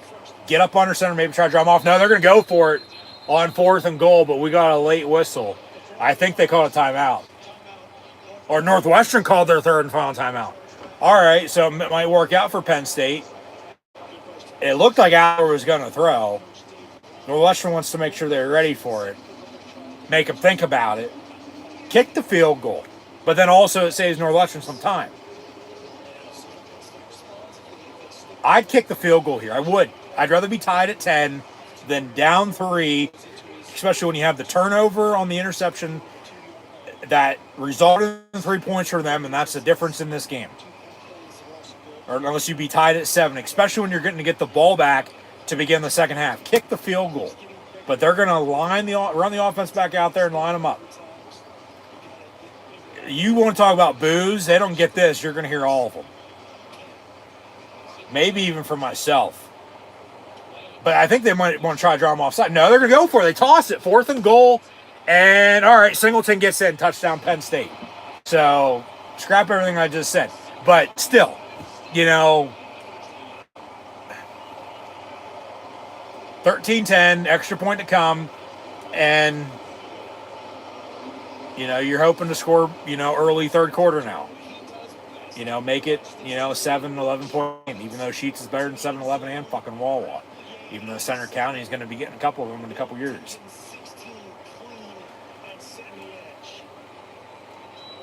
So Barker on for the extra point. And kicks up and good. And yeah, that is off the muff punt, I might add as well. So there's 10 total points, 3 for Northwestern, now 7 for Penn State. Off of turnovers. What I said earlier, turnovers might be the difference in this game. So 14-10, a minute 19 to play in the half. Northwestern has no timeouts. So they're going to hope to obviously get a first down. Clock stops in 2 minutes. But then they'll wind it, but then to also get the hell out of bounds to maybe get themselves in field goal range and go score before halftime. Because who knows next time they're going to get to touch the football. But Penn State on the flip side, you got 3 timeouts. you're going to hope to get a stop. Maybe get the ball back with some time. No timeouts then. But then use the sideline, in that situation for yourself because they're your friend. And then maybe to get in field goal range, maybe score again before half. Minute 19 with 3 timeouts, if you get a fucking stop, it's a lot of time. That is a lot. That's eternity. So I think halftime is going to be in a minute 19. I don't think so. So at commercial break, to go through here, we'll update some stats in a minute as well. Actually, I'll just save those for halftime. And then, it's just going to depend on what happens on these first couple plays. Like I said, if they can get a stop, you're calling your timeouts, you're getting the ball back. And then maybe you get a 3-for-1. You score before half, get the ball back, or again before half, and then you score again to, begin the third quarter. Or if you can't do one or the other, if you do get the ball back or can't in the third quarter, at least you get 2 out of the 3. That's better than, nothing. Especially with where they've been at in this game thus far. So, I mean, they should have more points, and Northwestern should have fewer points. But because of the turnovers, they have 3 points off the interception. Penn State has 7 off the muff punt. That was surprisingly not, even though it looked like it was called as a fair catch, not called as a penalty for catch interference. Penn State recovered. A couple minutes later they scored. So, just that's where we're at, 14-10. So, we'll see here what happens as we continue to inch closer to halftime, and we'll go from there. So. That's right. You are a winner. McDonald's is back. This guy's a winner. She is too. He's a winner. Hey, so is he. Finally a winner. Now you're getting it. Go directly to McDonald's and get your burger. I'm a Modelo Crew, and I reward full-time fans. Check out this one. The conductor can single-handedly hype up the crowd. This full-time fan deserves a Modelo.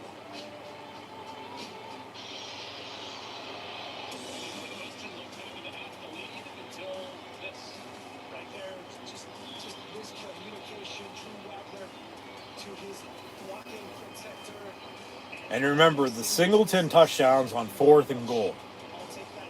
They don't get that, they're backed up. But it's still 10-7. So I said, I probably would have kicked it, but they score off of it. It's 14-10.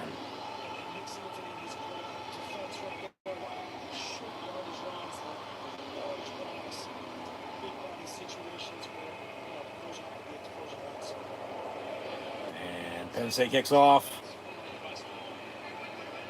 Touchback on the kick. So that's what I said. See what happens on this first play, second play. But you're calling your timeouts and hoping to get the ball back here still before half of Penn State for sure.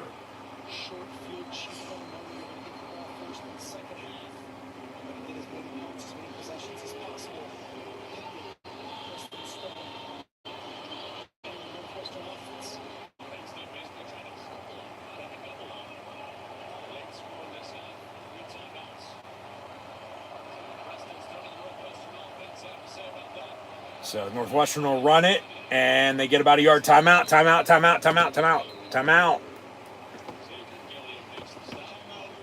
Penn State with a minute 15. All right.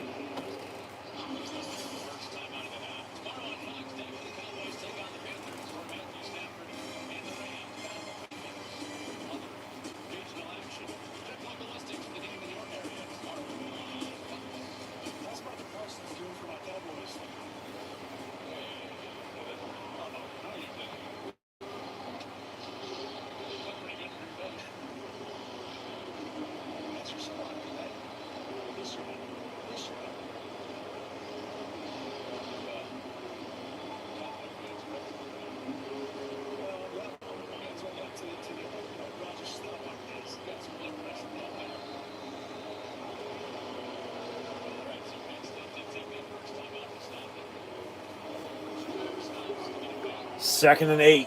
Got to get another stop, call another timeout, and do the same.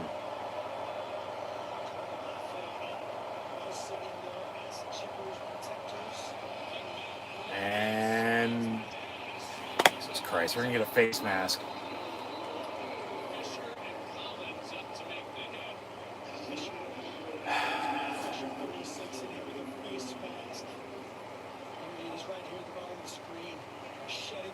Yep.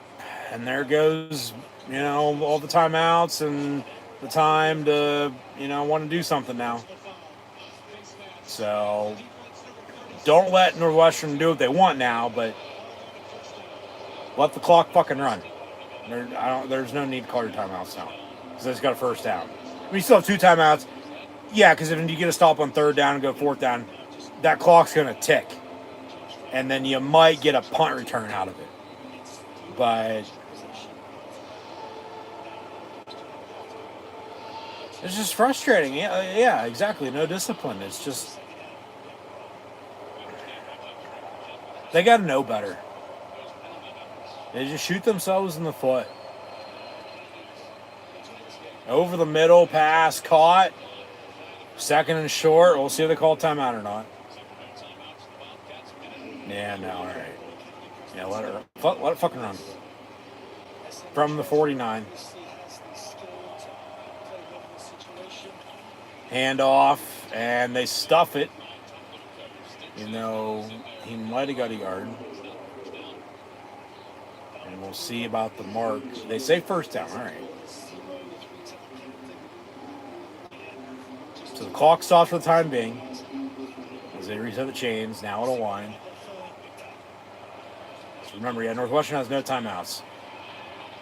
Quarterback gonna throw it away out of bounds, incomplete. Now 2nd and 10, you get a stop. You call a timeout. And then I think if you can get a stop on 3rd down, you call another timeout too, but then you still don't want to leave them time since they're getting closer to field goal range to, potentially kick it. Just for you to get the ball back, I think you'd probably be content with just let it fucking run and go from there.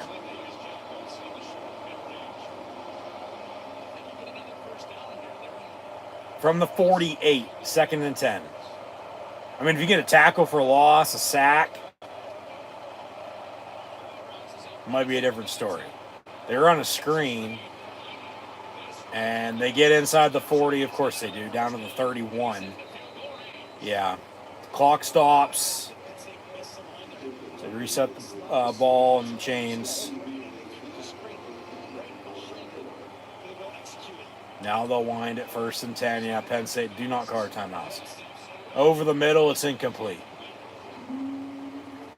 So Northwestern, 2nd and 10 now, 25 seconds, no timeouts. They're going to want to hope to get out of bounds or, incompletion or something on one of these next couple of plays to kick a field goal so they're not running the field goal unit out.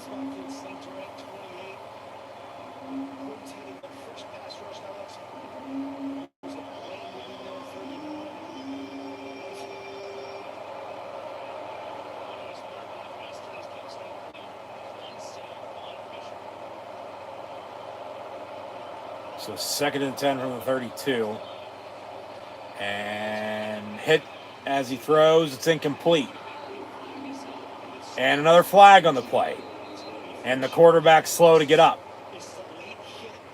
And they're going to say late hit on Penn State again.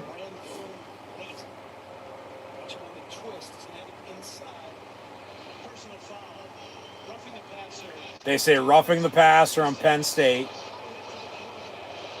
15 yards, automatic first down. Christ.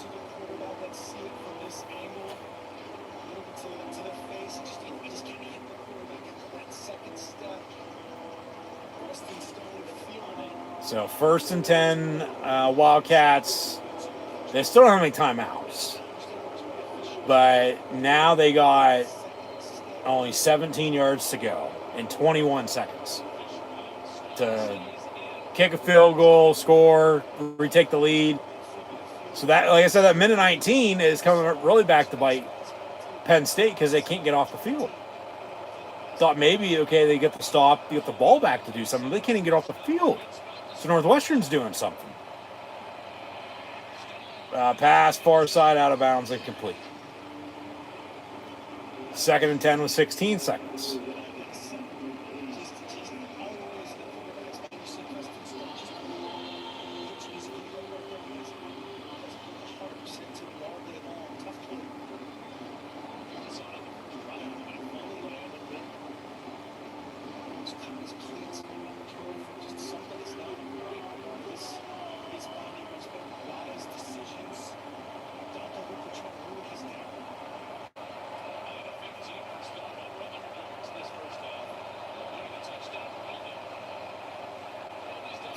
2nd and 10. Northwestern's pass far side, incomplete. I'm surprised they didn't throw a flag there on a pass interference. Incomplete, 3rd and 10. Mitch with the loop coming and another one-on-one opportunity outside. Really well defended by Washington.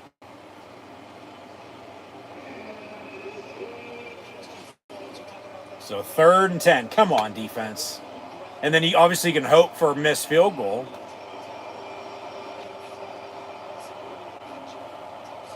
Just don't give up a touchdown. Just do not give up a touchdown. Northwestern. That is holding on 72. And then they push him out of bounds. And then surprisingly, they don't throw a flag on that either for a late hit out of bounds.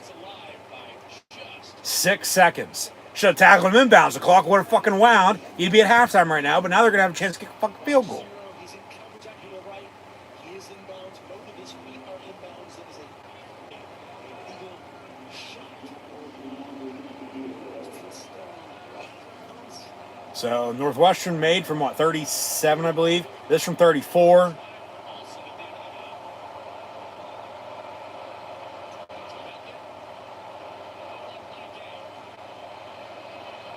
Penn State didn't call a timeout to ice them.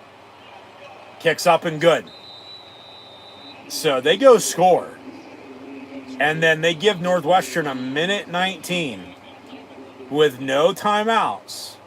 Yeah, penalties because the fucking refs.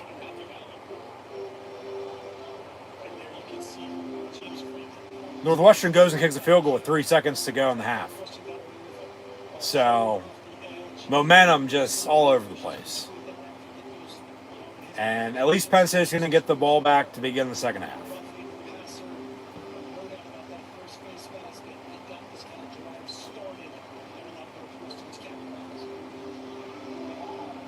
So, are they going to kick it deep? Don't think they're going to have a chance to return it. Going to take a knee if they get a 1st and 10.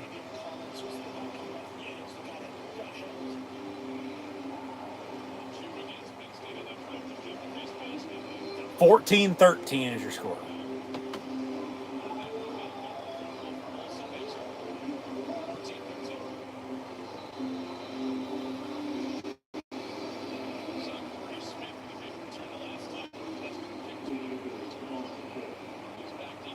So Northwestern on a kickoff here. And they'll do this begin the second half as well. 20 minutes from now. Where they do kick it on a little bit of a bounce. Wasn't a squib, but Penn State couple yard return, but it doesn't matter anyway. Halftime. And Franklin wants a word with the ref.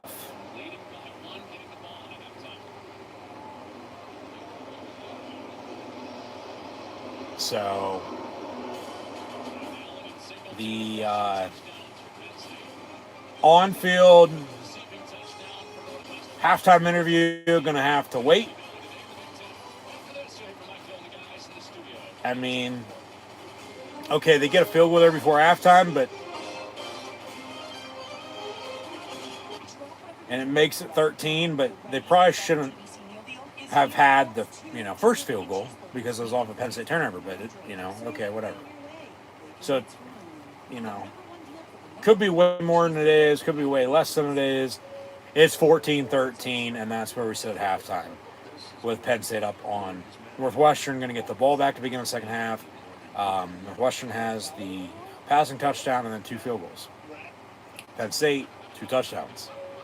And points off the board, on a potential field goal or, touchdown on their opening drive of the game after the blocked punt. Because you go from a blocked punt to an interception to 3 points before you got your ass in gear, scored a touchdown, and then gave up a touchdown, down again. And that's the thing. Just as they do something good, they're turning into the fucking Steelers on defense. Just as they do something good on offense, defense lets whoever the hell they're playing just walk all over them, and then they score. And it doesn't fucking matter, because then you're back in the same hole you were. So yeah, from the blocked punt to the interception to the field goal, Penn State's touchdown. They give up the touchdown. They're down 3 again, 10-7. But then they go score, and it's off of a muffed punt. Get points off of that, up 14-10. But then just, with a minute and 19, I believe, no timeouts. They allow Northwestern, I get the penalties from the refs. They got to call a better game. Everything's against Penn State right now. It's not down the middle. Call it down the middle, I don't have a fucking problem with it. You're calling it one-sided, I have a problem with it. There's been how many numerous penalties, missed penalties against not just Northwestern today, but Oregon, UCLA the past couple weeks as well. So refs got to call it down the middle, but Northwestern still able to drive, penalties or no penalties, kick a field goal before halftime, and we sit at 14-13. So, like I said, at least Penn State's going to get the ball back to begin the second half. And, game ain't over until it's over, but they got to continue to fight. They got to continue to, go drive and score. So, update some stats here for you. As another college football Saturday rolls on, it's 14-13. Nittany Lions on top of the Wildcats. Both teams sitting at 3-2. As mentioned, this Penn State homecoming weekend. Preston Stone is 9 of 15, 101 yards, and the touchdown. That was to Griffin Wild with 2 catches for 42 yards and the score. They have 18 carries, 47 yards rushing as a team. 2 field goals with that long 34. Aller 6 of 9, 35 yards and interception. Yeah, that's right. All right. But that just shows you how effective the run game's been, but also how not piss poor or bad the Penn State passing game is. It's just, it was there on a couple passes. Devontae Ross, who has 4 catches, 30 yards. Pena 2 of 5, but just nobody else. They didn't have a screen game going. And nothing in the tight ends either. Fat man Katron Allen, the workhorse, with 9 carries, 59 yards, and the touchdown. I don't think he's gotten a touch, though, since that touchdown, because that's the same stat line as he had after the touchdown. Aller 321, Singleton with 7 carries, 20 yards, and the score. They have balance and consistency in the run game. It's always, around the same amount of carries. They try to get them the same amount of touches. Yardage-wise, that's, depending on the game. But Dom DeLuca has 6 total tackles. They only have 1 sack. It's Zane Durant. Obviously, the interception went to 3 points for Northwestern. And then you had, the muffed punt going Penn State's favor. So turnovers into points is the difference in this game right now. And Penn State's up 1. Well, Ryan Barker has 2 points with his 2 extra points. So that's also a difference in this game. Overall total team stats. Wait for that to load here in a minute.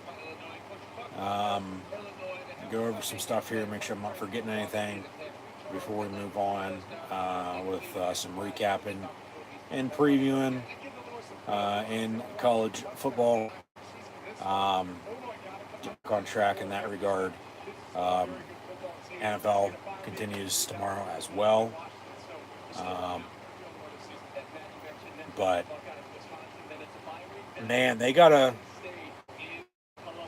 wake up and still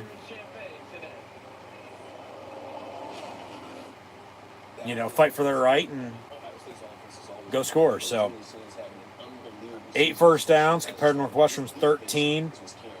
They're 2 of 5 on third down. Northwestern is. Penn State's 4 of 6. They're 1 of 1 on fourth down. That's a rushing touchdown as well. It'd be even worse than, okay, they go for it on fourth down, don't get it. Northwestern still go, and scores before halftime, and then you're down even more because you didn't kick it and tie it at 10, or you didn't score. I mean, Northwestern has a passing game. Penn State does not. Penn State has a rushing game, though. Northwestern does not, and we know run game and defense travels. So, 6 penalties for 71 yards. Got to clean that up, even though that's all fucking refs. And they're missing a lot of calls on the other side. You had 2 total turnovers, 1 on each, and there's points off of as well. And then the time possession battle is about a minute off. Minute 10, minute 8 second. 15:34 for Northwestern, 14:26 for Penn State. So,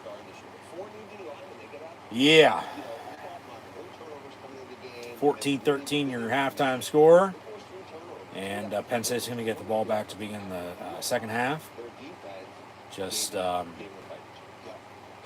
find a way to win. That's what matters. That's all anybody remembers, let alone cares about. Especially right now, the way Penn State's played. They need to find a way to win. They desperately, in a must-win game today, hopefully going to win today. But, yeah, just... hey, they lead at halftime. That's the stat, I guess. Yeah, they lead at halftime. They're at 3-2, yeah, but they're 3-0 when they lead at halftime, and they lead here at halftime today by a point. Can't get any closer than that, other than being tied. But it's 14-13 Penn State, and they're getting the ball back to begin the second half. So, like I said, yeah, we'll see how these first 30 minutes go. They're up a point. At 3-2, they're undefeated at 3-0 when they lead at half. So that continues. They'll be fine. They'll find a way to win then at that rate, but ain't over until it's over. So 14-13 is your halftime score. Let's see. What do we want to do? Do we want to recap the past 2 weeks with how ugly it's been for Penn State football and what the hell else is going on in the sport? Or not? Or do we just want to talk about today? We'll probably just talk about this week at this rate. I mean, I think if, you watch college football, college football, you know what the hell is going on in the sport. And yeah, we'll go over everything here. It's officially week 7 in college football, and from Northwestern Penn State to Indiana and Oregon to Texas and Oklahoma, along with Nebraska and Maryland. Those are the games we're watching here at 3:30. Keeping tabs on. But earlier this week in college football, we had some Wednesday night games. So here's a week 7 recap to everything that's happened thus far before we preview next week, as Penn State will be at Iowa next Saturday night. And if you don't have Peacock, you better sign up if you want to watch it, because the game's going to be on Peacock. I'll have live play watch long reactions live right here on YouTube, though. If you want to tune in and watch that instead, always greatly appreciate it. Thanks for tuning in now and watching. But, yeah, next week Penn State's at Iowa, but they got to finish the job today at home on homecoming against Northwestern, up a point, 14-13 at the half. But on this past Wednesday in college football, Missouri State beat Middle Tennessee State 22-0. Liberty with a 19-8 win at UTEP as well in El Paso. Thursday night football, obviously at the NFL, but Kennesaw State defeated Louisiana Tech 35-7. Tulane, part of a dynasty, 26-19 win, defeating ECU as the Pirates ship sank. Jack State, 29-27 win at Sam Houston State. Southern Miss with a 38-35 win at Georgia Southern. And then last night, Colorado State with a 49-21 win at home against Fresno. Um, South Florida, North Texas on paper was a damn good game, and it was 21 apiece at halftime. But then South Florida came out in the second half, just fucking blew them out. 63-36, your final score. So obviously, if you flip it, it's the same score, just the other way around. But Bulls beat the Mean Green. The Huskies of Washington came back at home and defeated Rutgers 38-19. Earlier today, in no particular order in college football, Eastern Michigan with a 16-10 win against Northern Illinois. Also in the MAC, had Bowling Green beat Toledo 28-23. Miami, Ohio 20-7 win at Akron. The Zips did score. They didn't get shut out. 20-0, 20-7 your final score for the Redhawks. Army with a 24-7 win against Charlotte. James Madison beat Louisiana Lafayette 24-14.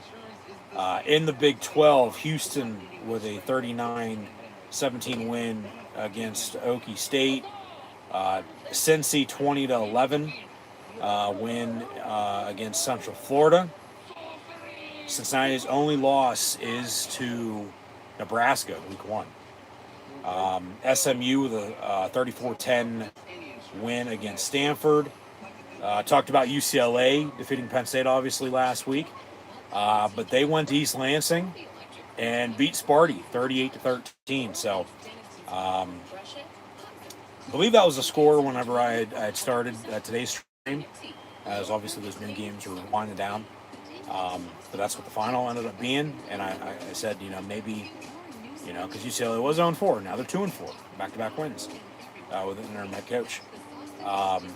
That, for Penn State last week, maybe it wasn't a fluke loss. Even though it was a bad loss, maybe UCLA's got something going. I don't know. No, I don't think anybody knows. But what we do know about Penn State football is they're still, really not in any rhythm, and they're inconsistent. Pitt went to Florida State and beat the Noles. That's a big one. 34-31 over SSU. Bama in the SEC, 27-24 win at Mizzou, as mentioned earlier. As Ohio State also beat Illinois for the Illabuck, 34-16, which is a Buckeye Turtle, if you didn't know. Ole Miss hung on to beat Washington State at home. First ever meeting between the two schools, 24-21 win for the Rebs. Ongoing in college football right now. Indiana's up at Oregon at halftime, 13-10. Kent State, 42-6 lead on top of UMass. Got a low-scoring defensive showdown in Red River rivalry with Texas and Oklahoma. Boomer Sooner, they lead the Horn 6-3 at halftime. In the ACC, Georgia Tech up 21-7 on Virginia Tech. Notre Dame up 10-7 on NC State. 10-7 score for Iowa State at Colorado as well, also at the half. Nebraska up at Maryland 24-17. As we sit here, 14-13, Penn State leading Northwestern. Lions get the ball back to begin the third quarter. Wake Forest up 22-0 on Oregon State. Kansas State 14-7 leading TCU. Air Force 21-13 lead at UNLV. App State 17-0 at Georgia State. Also, Western Michigan shutting out Ball State 21-0. Marshall's up 24-10. Also at halftime, a lot of games at halftime right now against Old Dominion. And then Temple beating Navy 10-7. And Arkansas and Tennessee are tied at 10 early second quarter. Games still kick off here tonight. UAB, FAU. Florida's at Texas A&M, also in a dynasty game. Penn State's next opponent in Iowa. They are jumping around against Wisconsin tonight on FS1 following this Penn State game. So if you don't know much about Iowa this year, well, not a hell of a lot's changed over the years with Kirk Ferentz as that coach. Potential replacement at Penn State in prior years. Probably not anymore. Because, like I said, it's not 2012, 2014 anymore. But Iowa's Iowa. You know exactly what you're going to get. But yeah, Penn State's at Iowa next Saturday night. Iowa's at Wisconsin tonight after this game on FS1. So a couple other big games tonight as well. Georgia's on the Plains against Auburn. Texas Tech's hosting Kansas. Michigan's out in LA taking on USC in the Coliseum. San Jose State at Wyoming. It was snowing in the first snow game for the Cowboys against UNLV last week. Louisiana Monroe and Coastal Carolina also later on tonight. Purdue's in the Twin Cities taking on the Golden Gophers. Clemson up north taking on Boston College. And former Penn State head coach Bill O'Brien. Rice at UTSA. LSU hosting South Carolina. That should be an interesting game. Also BYU at Arizona. Troy at Texas State. New Mexico, Boise State from the Blue Turf. And then also Arizona State, Utah, San Diego State, Nevada, who Penn State defeated week 1. And then from the islands of Hawaii at midnight, Rainbow Warriors will host Utah State. Next week in college football, we will have more midweek action, and it'll actually kick off on Tuesday. So we're at that time of year now. There's going to be football on every day, every night of the week. And I guess it would have started, last Wednesday, this past Wednesday. Did those games Wednesday, at Thursday, last night, Friday, today's Saturday, the NFL tomorrow and Sunday, night football. And then on Tuesday, we'll have 3 college football games: New Mexico State, Liberty, Arkansas State, South Alabama, and Florida National, who Penn State also defeated earlier this year, at Western Kentucky. And then, it's just going to continue Wednesday, Thursday, Friday, and the next, Saturday and Sunday next weekend.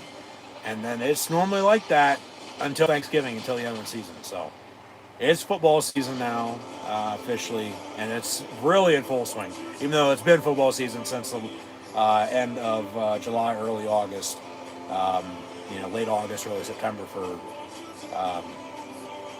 all the meaningful games. But next week it's well in college football. Delaware's at Jacksonville State, Sam Houston State, also East Carolina next Thursday, and the next Friday Miami will host Louisville. Nebraska's at Minnesota. Both those games should be good.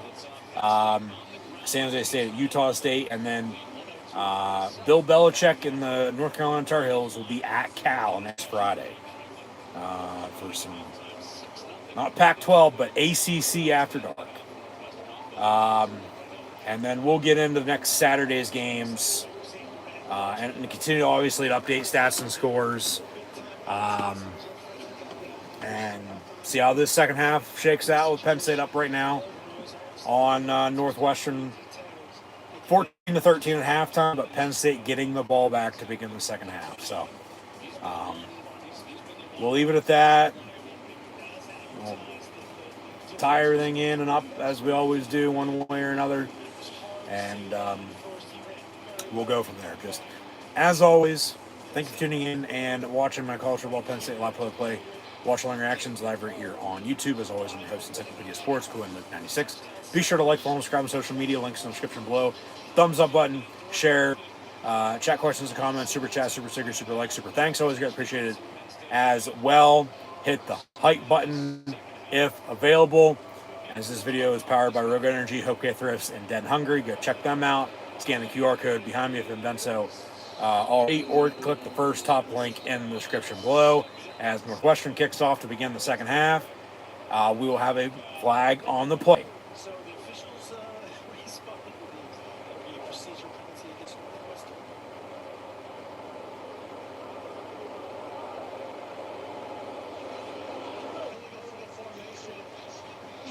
And be a 5-yard penalty on the kickoff. 1st and 10 Penn State from the 30. So they say illegal formation on the kickoff rather than kickoff out of bounds. And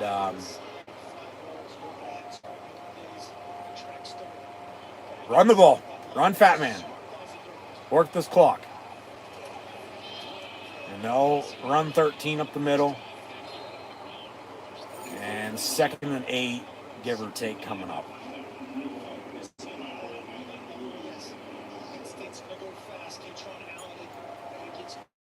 So out of the pistol, they'll run them again and bounce it, and still only get about 2 yards. 3rd and 6 coming up. So not even 30 seconds into the second half, they got a 3rd down and manageable. But they still got to convert, you know? What are you barking about? Huh? Come on. What you doing, buddy?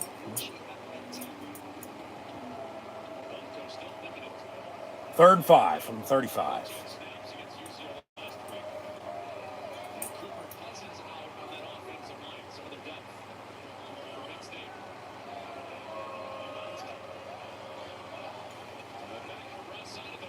Aller's pass caught, 1st down.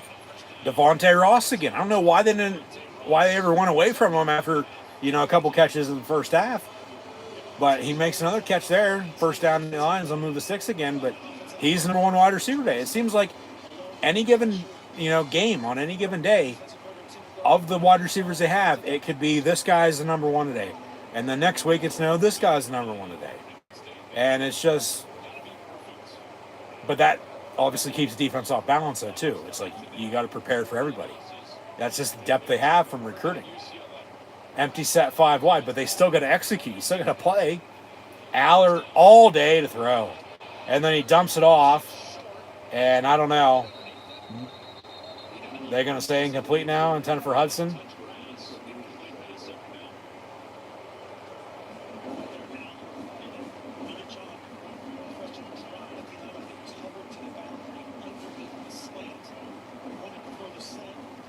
So they do say incomplete, 2nd and 10.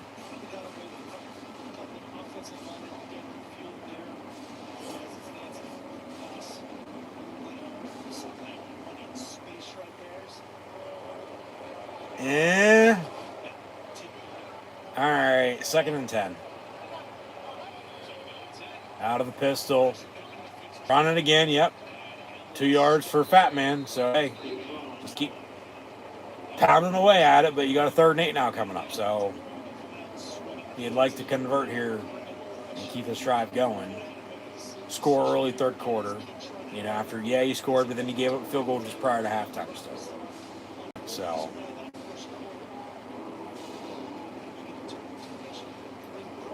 like I said, where's the screen game at and where are the tight ends at?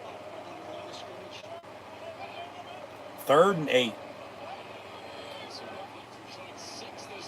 Aller, near side, high, incomplete.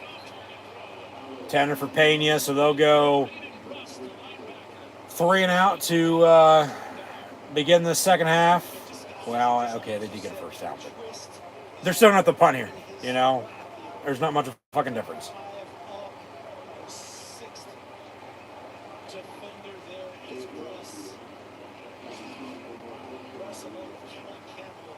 So Penn State will punt to begin the second half, up a point, 14-13. So they're going to have to rely on this run game offensively, but more so than not right now, they're going to have to rely on this defense and special teams. They down at the 1. They down it at the 1. So now the defense needs to eat. Get a safety. Go up 3 at 16-13, They might actually look at that. I don't know. He might have been in the end zone when he downed it. So I wouldn't be surprised. We come back from break and they overturn and it's 1st and 10, Northwestern at the 20, like it was overturned on a, fumble a couple weeks ago that he, they said he was down on. And then just fucking officiating, the flags, this, that, the replays, the reviews. Yeah. And surprisingly, at this rate, they haven't done one during this Penn State home game yet. Normally by now, it'd been a couple, and they'd be thinking about it and hopefully they'd tell us something good. But right now, Penn State just downed them on the punt at the 1 yard line. So Northwestern's obviously going to try to get some breathing room, but you can't allow them to go 99 yards and score a touchdown. You just can't, let alone get in field goal range. No, you got to get a stop. Safety would be nice. Pick six would be nice. You know, force a punt, get the ball back with good starting field position, a short field to work with around midfield or so, and then you work off of that, and you play field position game, and you run the ball, you work clock, you win the time possession battle. Hopefully, I mean, the only stat that matters at the end of the game is whether you fucking won or lost. So that's all anybody cares, or cares about. So, got to get a stop here on defense. Got to get a stop on defense. And then we'll continue to, preview and go from there in sport of college football. So, leave it at that. And go from there.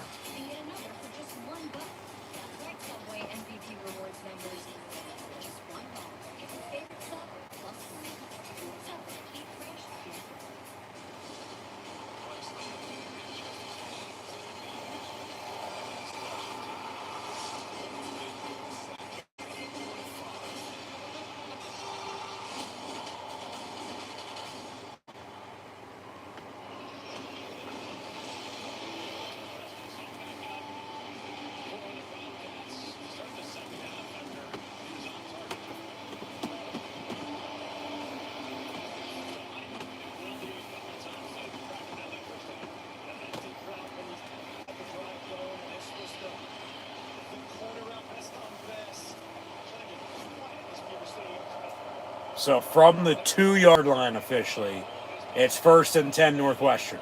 And they'll run it, and they get about 3 yards to the 5. Second down.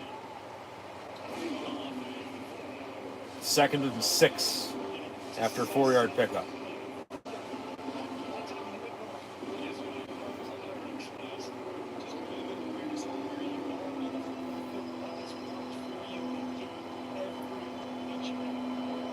Come on, defense. Got to get a stop.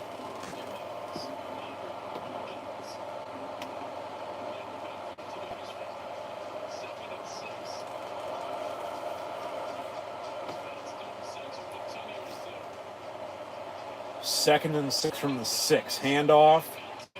And they get a first down out of it. God damn, man.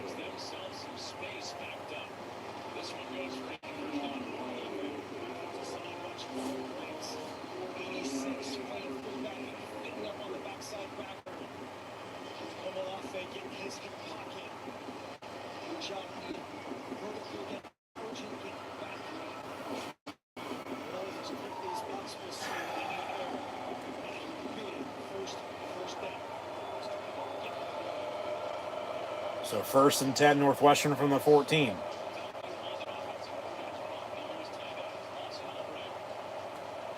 And they'll run it again.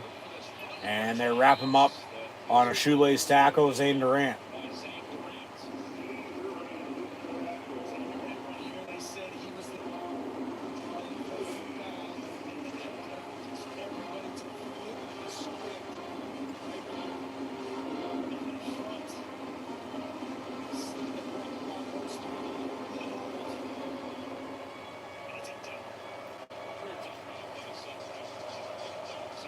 Second and 10 from the 14.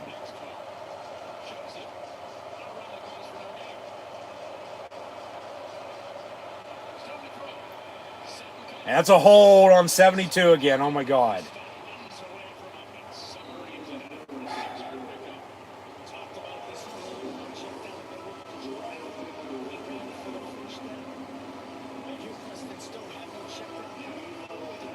So they get a couple yards on the scamper. 3rd and 3.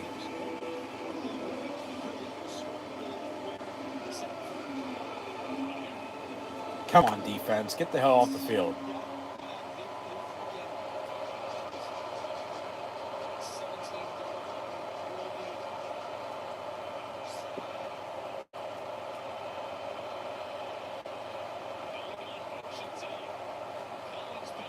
Northwestern looking to throw. He gets hit as he throws. Probably should have been sacked, but it's incomplete. 4th down, they'll punt. So now 9:21 to play in the third. You're still up 14-13. Both teams had to punt to begin the second half. Watch for a fake. I'm telling you. They might want to try to catch Penn State off guard. But you got to run the ball. You got to work clock.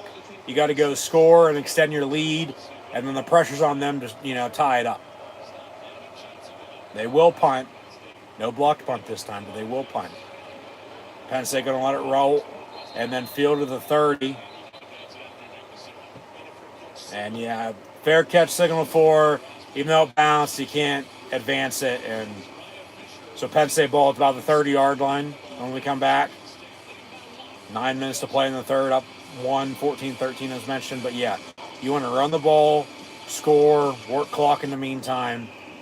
But you'd like more than a field goal at 17-13. You'd like a touchdown, go up 21-13. One score game at 8, but then pressure's on them to score. But then they'd also need the 2-point just to tie at 21. And then if you continue to get stops on defense and whatnot, just find a way to win this game. So I'll leave it at that. And Penn State ball when we come back 1st and 10. We'll preview next Saturday's games now in college football, because we've already done, the weekday games on next weekend. In the SEC, Oklahoma at South Carolina, LSU at Vandy, Mizzou at Auburn, and Texas at Kentucky. And then big noon will be Washington at Michigan, Georgia Tech's at Duke, UConn going to Boston College in a rivalry game, Arizona's going to Houston, Baylor at TCU, that's always a good game. Army at Tulane, Central Michigan at Bowling Green, also in the MAC, Eastern Michigan, Miami, Ohio. West Virginia's going to Orlando to take on Central Florida. Kent State, Toledo, Buffalo, UMass. Northwestern's going to host Purdue next Saturday.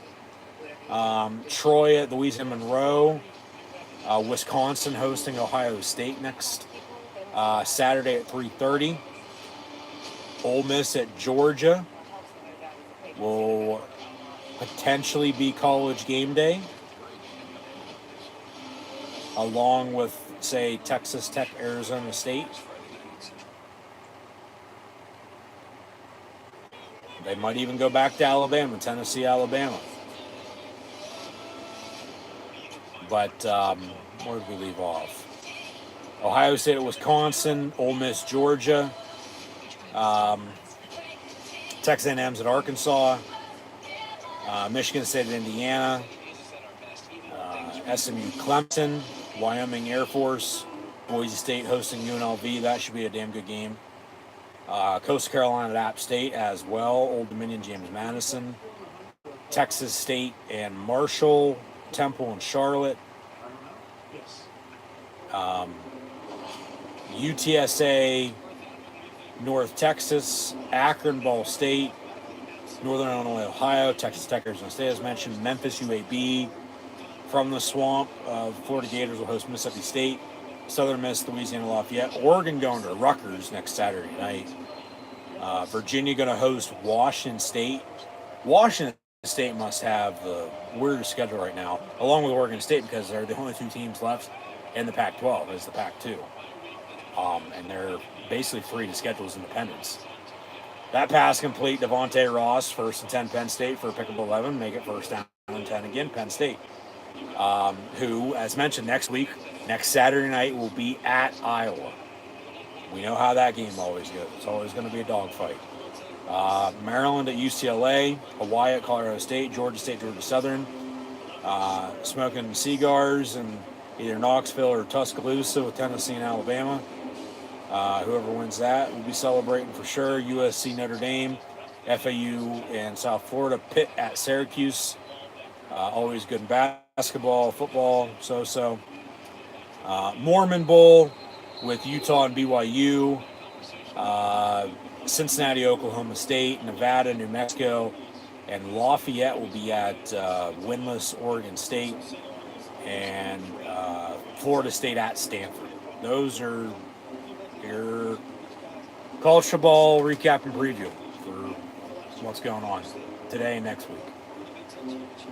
So, what do we got here? Penn State football, officially 2nd down and 8 from the 43-yard line. Empty set 5 wide, and Drew Aller looking to throw all day to throw again. Roll out near side, complete. Kyron Hudson. And they'll move the sticks again. 1st and 10.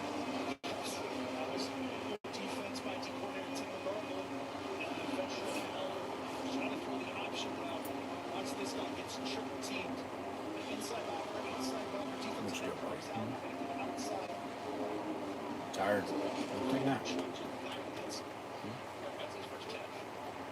First and 10, Penn State here. 7.5 to play in the third. So midway through this third quarter, still 14-13 as it was at halftime.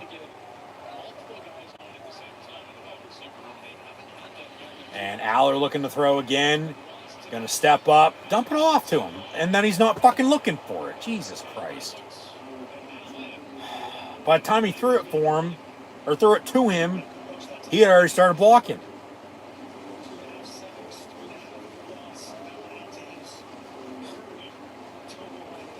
So incomplete, 2nd and 10.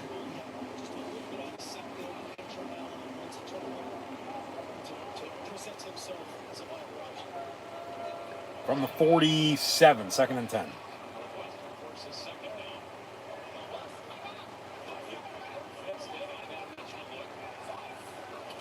Aller looking to throw again. And going deep, incomplete for his tight end Luke Reynolds. Why are you throwing? Run the goddamn ball.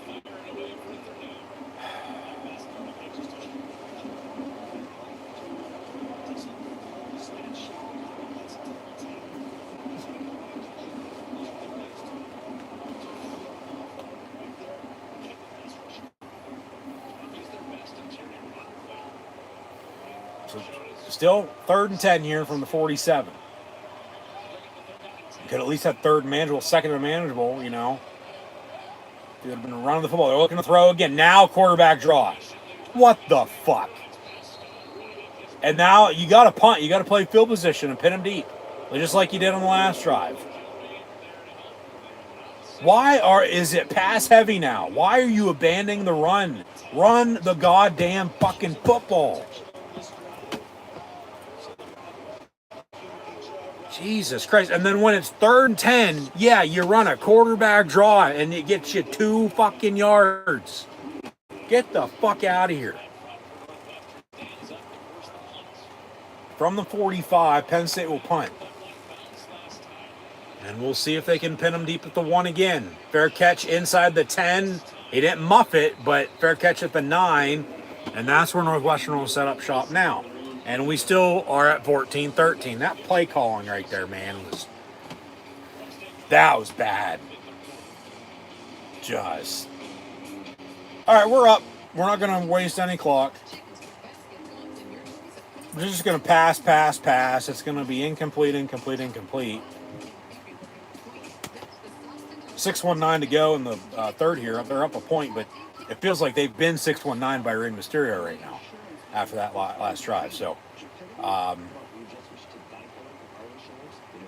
you have a running game with Fat Man, Katron Allen. Singleton has a touchdown as well. But run the ball, okay? And then run your screen game that you haven't ran. They haven't got the ball to tight ends. Devontae Ross is the only fucking wide receiver they're throwing to. I mean, you got to give Northwestern credit defensively, but, man, that play calling, that was bad. It's like do they not know they're up? Do they not know, they have a chance to, go up 7, for the first time today? Make it 8? Obviously, clearly not. Andy Kotelnick, he's like the Oklahoma mascot driving the car with Baker Mayfield and Barry Sanders and Brian Bosworth as the sheriff. Same thing. You know, can he even see? Obvious, they can't fucking see shit in front of them on. Oh yeah, we're just gonna throw it now. All of a sudden, we have no pass game to gate for the most part. Run the goddamn ball.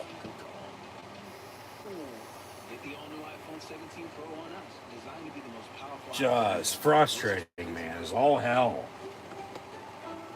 DQ sauce and tossed chicken strip basket comes in your choice of honey barbecue or new sweet chili. Layer, flavor, top, bottom, and everywhere in between. That's the sauce and tossed chicken strip basket. Get it delivered today. Back to the run game, but back to relying on the damn defense. Plus, you get more. More wide games. More scores. Turnover would be nice. I'll say that. You know, because at least they were able to score off the muff punt. But then, remember, Northwestern got, 3 points off of the interception. Explosive duo, Bryce Underwood and Justice Haynes. The Michigan against Washington at the Big House. It all starts at 10 a.m. Eastern with a new kickoff. And it's Washington, Michigan. Championship game a couple years ago. Stakes one more plays. They've had more. So from the 10, first and 10. Come on, defense. We need you. Where you at? And over the far side, complete. About a 2-yard completion. Darius Dixon, the true freshman from LA, makes the tackle. So we're getting him some playing time here today.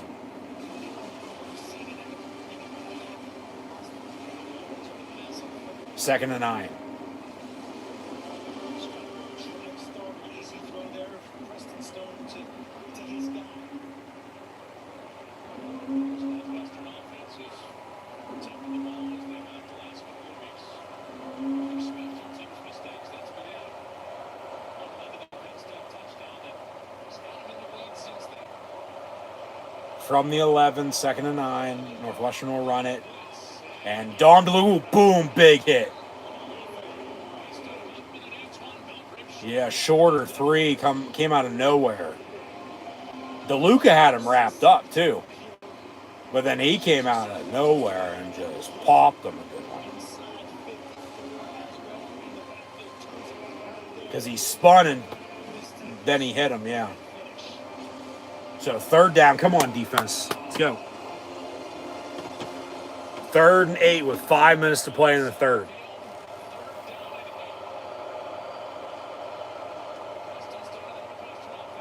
Trips bottom of your screen.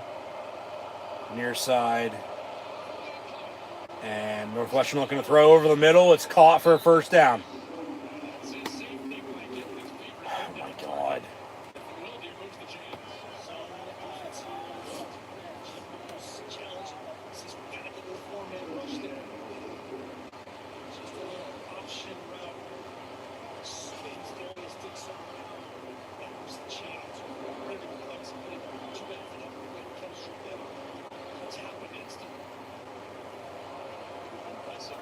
From the 24, first and 10, Northwestern.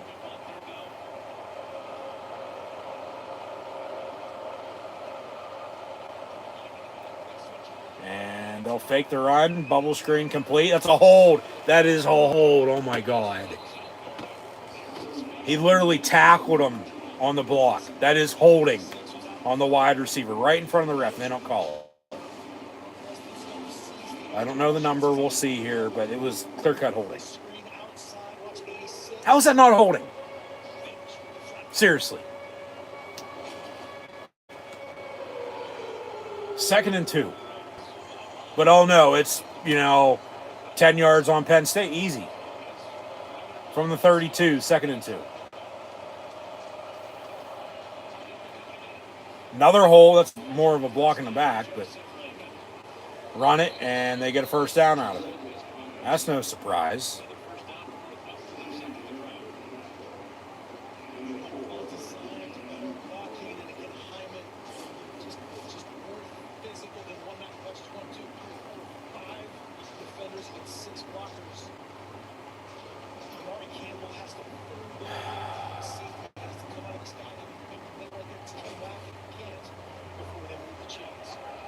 First and 10. from the 37, 1st and 10. And come back on the pass near side, and they wrap them up.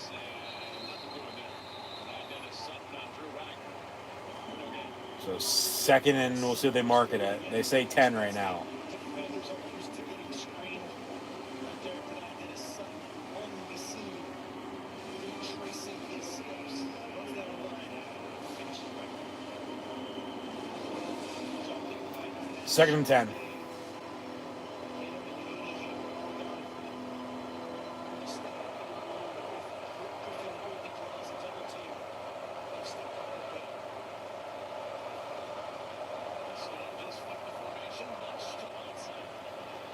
And they'll hand off. We'll sweep. Gets, I don't know, 6-7 yards. 3rd and 3 coming up.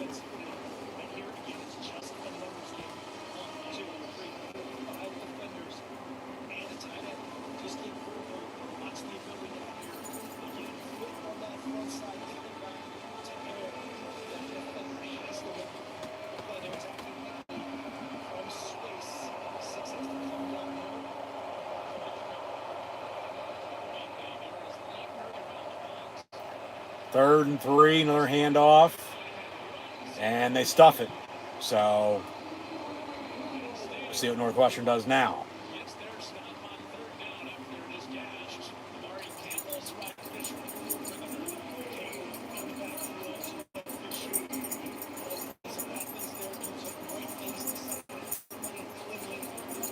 They got a punt, right?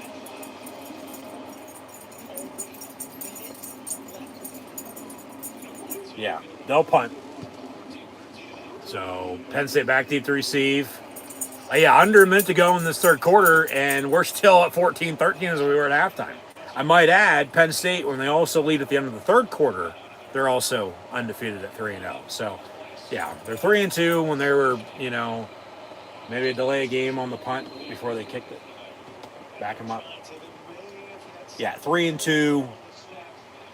Yeah. They say delay game on Northwestern, so back them up 5 yards. But at 3-2, they're 3-0 when they lead at halftime, and they're 3-0 when they lead at the end of the 3rd quarter. So still got 15:38 to go, though.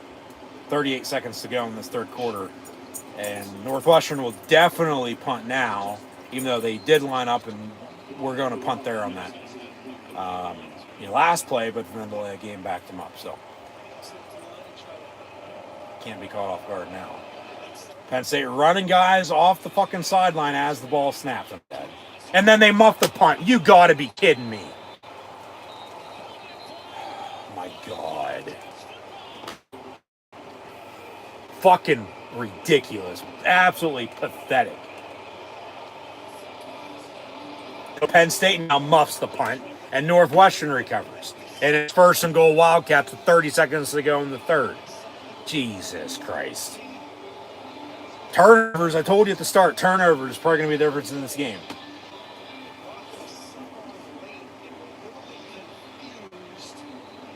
And he just muffed it. And Northwestern's right there to recover. And they got a 1st and goal now. You got to be kidding me, man.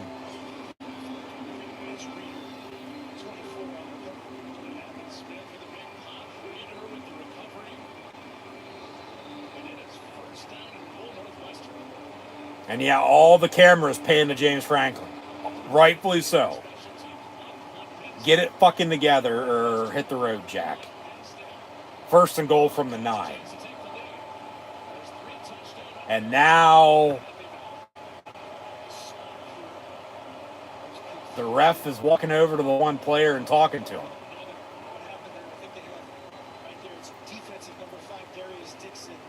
What the fuck is that?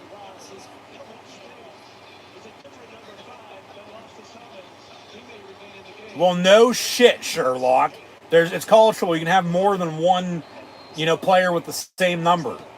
Because that's just the numbers of guys you have on the team. They thought because it was Devontae Ross, he's out there playing fucking corner when he's a wide receiver. Northwestern runs it, 2 yards, 2nd and goal coming up, that he'd have to come out. No, that's Darius Dixon. So they wanted to make sure it wasn't still him. Well, what the fuck? These goddamn refs. So 2nd and goal here. 10 seconds to go in the third. It's 4-13. Penn State's still running guys off and running guys on subbing. But then it's they can't snap the ball and because they're holding them because of the substitution, and then the clock expires. So at the end of the third quarter, it's 14-13. But Northwestern, guess what? Still trying to capitalize now off this Penn State punt. Muff punt, I should say. As Penn State capitalized off Northwestern's muff punt. So if that's the case, then those will just cancel each other out. And then you go back to the interception from earlier that led to 3 points. And, a couple other things in this game for sure. But we still got 15 to play. So Penn State defense needs to stop. Offensively, they got to run the football. They can't be throwing. It's just not there. You're going to have to, but you got to run the ball more than you're throwing the ball right now if I'm Penn State. Just that's what's working for you. Why abandon the run and then, go pass heavy like they did and then, Northwestern's, they're trying to capitalize off of it. Couldn't. They punt, but then Penn State muffs the punt. So it's just, if it ain't one thing, it's another. They probably caught a break with Northwestern's muff punt. Because remember, he called for a fair catch and then he sort of got blocked into him, but they didn't throw any flag or anything for kick catch interference. And Penn State muff punt, he just flat out muffed it. It's just.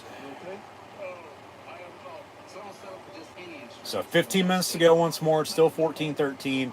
Penn State at 3-2. They're 3-0 when they lead at halftime and 3-0 when they lead at them third quarter.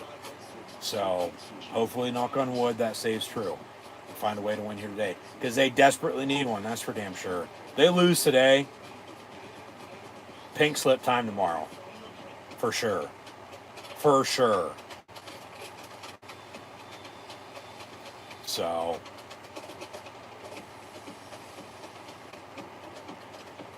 Yeah.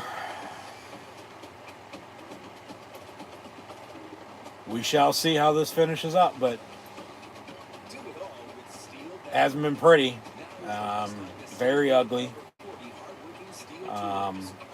Hopefully a win's a win, at the end of this game. That's for damn sure, but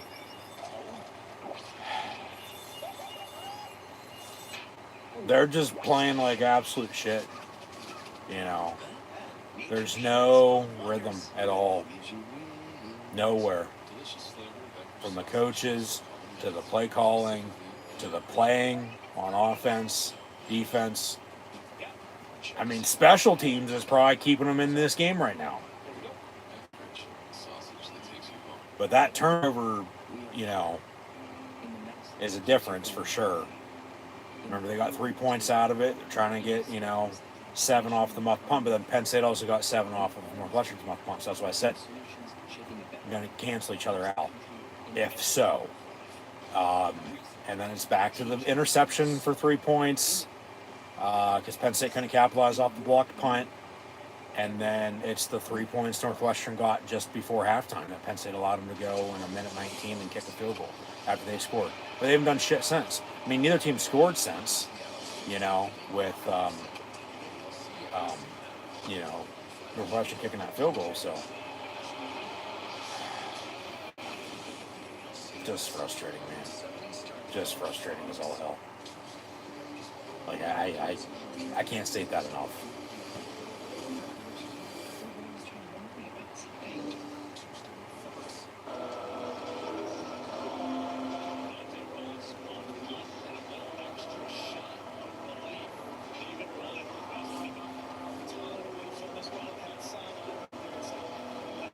Northwestern knows they can win the game. That's the thing, too. So, come on, defense. Let's go. Start of the fourth quarter. Second goal. Wildcats from the 8. Penn State up 14-13. Deep ball. Back of the end zone. Into the crowd. It's incomplete. Mike Tirico on the call. Fans running out of the stadium with football. Because he's either doesn't want to be shown on TV, wants to keep the football, or he's cheating. Those were the few things that happened in that whiteout last Sunday night, in which they lost, by the way, too. Penn State couldn't even win the whiteout. or the Buffalo Bills with Penn State alum Terry Pagula, who could write a couple checks over the next couple months, depending on what happens. Among a few other Penn State boosters and members of the university, and so on and so forth. So I said, I don't give a shit where the fucking money's coming from. If you're gonna do it, do it. But then you better have a plan. And like I said last week, there's candidates, but we're inching towards that conversation again here today. But as long as they lose, well, all right, win's a win. And he keeps his job for another week. But yeah. Like I said, I think he's gone one way or another. So we'll see what happens.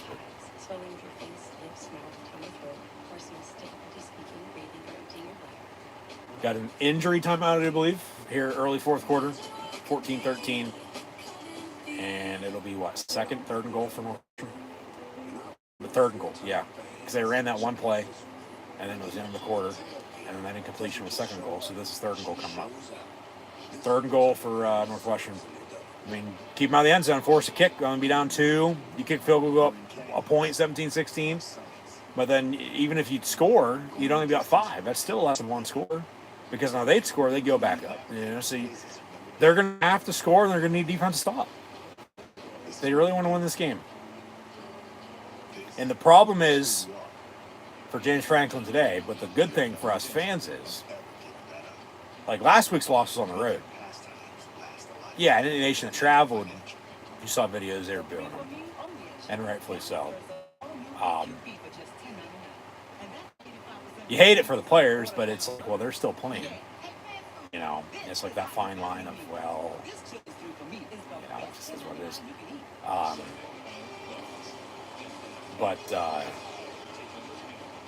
Home game here today, and there's been how many boos already today with how this game's gone. just wait if this flips on them. There might be shit getting thrown on the fucking field.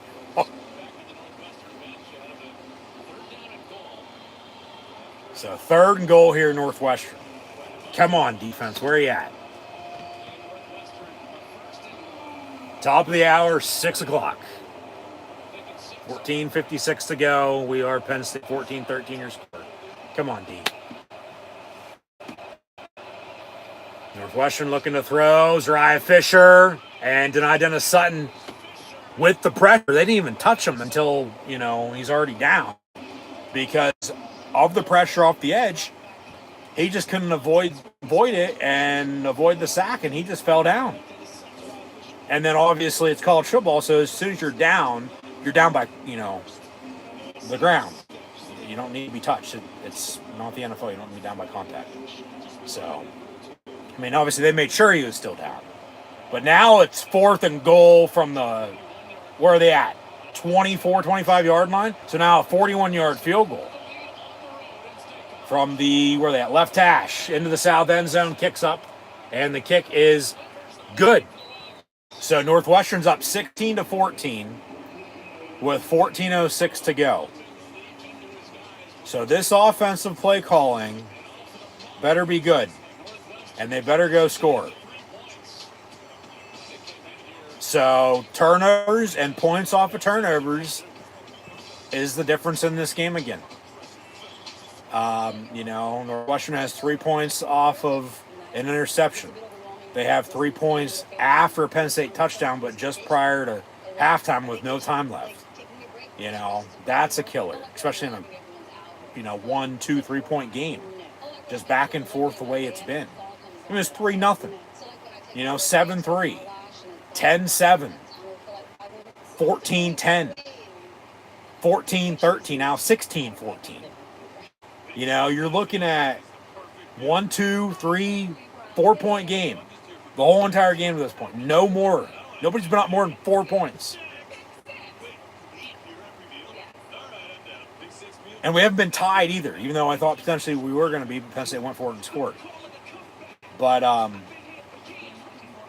yeah, Northwestern has 3 points off of a Penn State interception in the end zone after a blocked punt, I might add, that Penn State couldn't capitalize off of.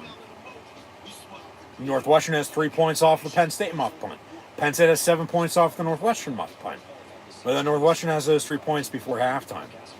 So, I mean, the muff punts sort of cancel each other out, even though they don't, because it's not an even 7. It's the interception. It's the field goal before halftime. It's, Penn State, no pass game. All the passing is Devontae Ross. Nobody else. No Kyron Hudson. He has a catch maybe. Pena 1 or 2 as well, but for no yardage basically. They have no screen game whatsoever. They don't have anything to the tight ends. And then it's the fat man Katron Allen at running back. He has a touchdown. He's been running the ball better, but Singleton has another touchdown as well on 4th and goal, but nothing really for him other than that. So that's what I said. Run the goddamn ball. Run Katron Allen. Run the fat man, and Aller's got to make a couple plays and no turnovers. They got to go score. They're down 2 here, 16-14. I mean, you're kicking it if it comes down to it and going up a point, 17-16, no doubt, and relying on your defense. But then, because then you'll have a lead. You'll be up a point again. And then if you can hold as you did, for the whole entire third quarter and a little bit of the fourth and a little bit late in the second until they kick the other field goal and then kick this one to go back up. Who knows how much time's left. Like, field goal might win it for you if you can go up a point. Ugly for sure, but it's just the way it is, the way they've been playing. As I said, no turnovers. Run the ball. Aller's got to make plays. Be nice if they get a good kickoff return, but they probably won't. But it's been a special teams type of game. So maybe, just maybe, they take one to the house. But Northwestern on the kickoff. Yeah, 16-14 is your score, 14:06 to go. And Penn State will take it. No, take a fucking knee, dumbass. My God.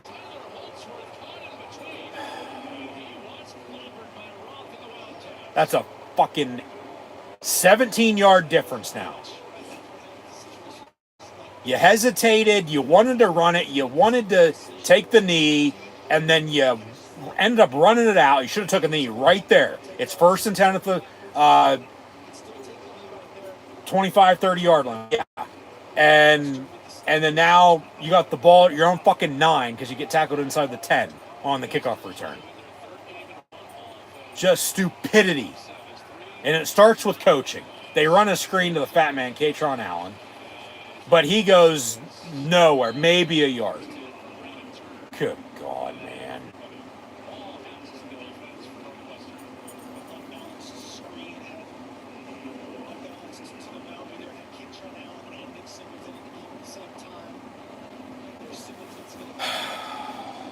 Second and 8, they say.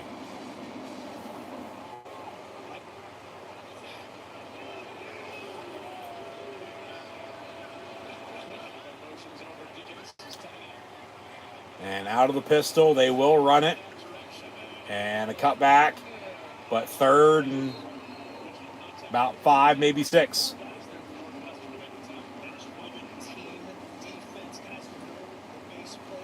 So, yeah, 3rd and 5. They got to convert, get a first down.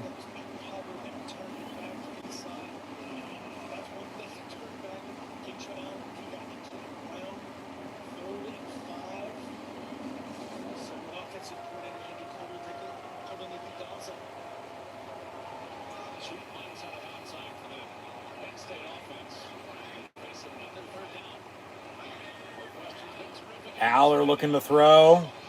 Over the middle, it's caught. All right, Devontae Ross first down. Speedster out past the 40, 45, 50. And maybe a stiff arm, he stumbles. He's got a cut back near side. He loses some steam, but he gets to the 20. There's a big play for you. And a spark. Now get back to the run game and, fucking score and go back up. And then it'll be a 5-point lead, rather than, the 1, 2, 3, 4. It's been back and forth with both these teams all game. I mean, just a simple crosser over the middle on 3rd and 5. They run a double cross with him and Hudson. And, I mean, he's been the other than the fat man, Katron Allen, he's been the star playmaker of the game today for Penn State, no doubt. Devontae Ross from Troy. Or as Jay Paterno would have said in the preview, Troy State. But big play, they got to capitalize off of it. 1st and 10 with 12:20 to play. Down to 16-14. There's no turnovers. Do not turn the ball over. I swear to God, do not turn the ball over.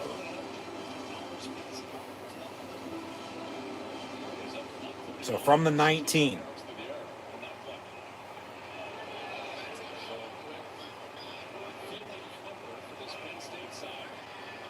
Tight end in motion. And they'll run the fat man. And he gets inside the 10, 5, still piling, reaches for the goal line, and he's in. Touchdown Penn State. And his second of the game. Has a touchdown, at least one touchdown in every game so far this year. Has 2 now in back-to-back weeks. And Penn State's up 20-16. We all know how good of a year that was for the blue and white. Bouncing back after a 2-2 start. They're 3-2 now. But was he down? I don't think so. Previous plays under further review, of course it is. No, as his knee's down, the ball's across the goal line, so to speak. That's a touchdown. That's a touchdown on the field. They have to find an disputed evidence to return it. That's a touchdown. So they're going to think about it. Hopefully they tell us something good. That's a touchdown. That's simultaneous. No, that's a touchdown, Penn State. But I'm not going to be surprised if they'd overturn it knowing these fucking refs. And then they'd have, 1st and goal at the 1?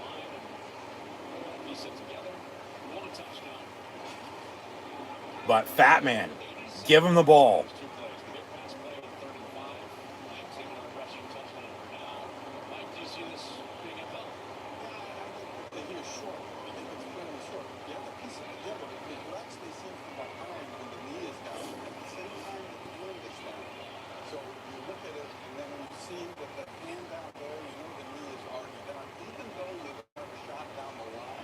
All right, maybe he's down there.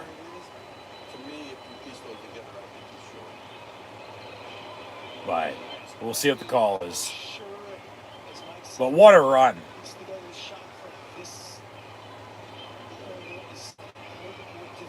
And we've talked about Singleton and Allen, all season with the rushing record up for grabs.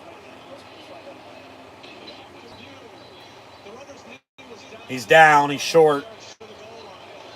Hey, 1st and goal from that spot. Give it to him again. Give it to him 4 times. I mean, seriously. Get your big ass into the end zone. Let's fucking go. Give it to him again.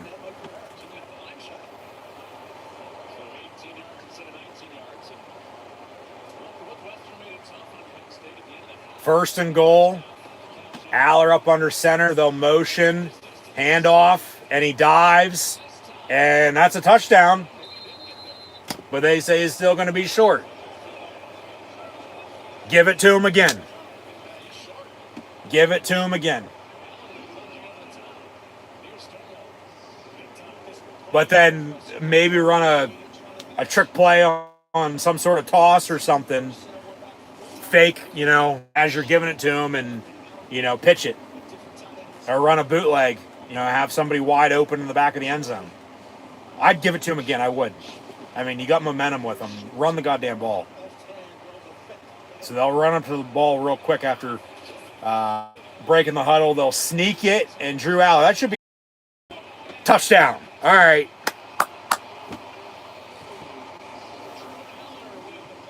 So 20-16, extra point to come. And White on State, we are Still a lot of game left to be played, though. See the replay here. This touchdown, just the rod of humanity. Got to give center Dawkins credit to get the push going. I mean, 6'5", 230. they scored probably 5 times on 5 plays there. They only counted the one because they said he was short on all the other ones. So, still touchdown at the end of the day. And extra point here, snap, hold, kick up, and good. 21-16, 10:50 to go. And defense still going to need to stop because 5 points is still 1 score. So, I mean, you can force a kick, but then you'd only be up 2 as you were. I mean, this is the largest lead today by either team, 5 points. It's been 1, it's been 2, it's been 3, it's been 4. Now it's 5. Because it's been ugly. Because they're just, I mean, 3 rushing touchdowns now. From Allen to Singleton to Aller. And Checking off state first was smart. Barking at my boss. At least I checked off state. we shall see how this finishes out. So I'll update some stats in the meantime.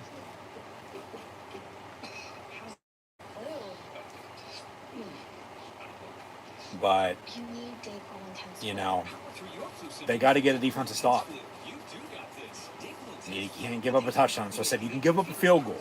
But then you can't just not do anything because then a field goal for them would win it. You know, at 22-21. If, you know, they'd have the chance, you know, to do so. Which, you know, they probably would. But Aller, 11 of 18, 131 yards, has the interception. But Fat Man, 16 of 90 for a rushing touchdown. Aller, 5 of 24 in a rushing touchdown. And Singleton, 7 of 20 in a rushing touchdown.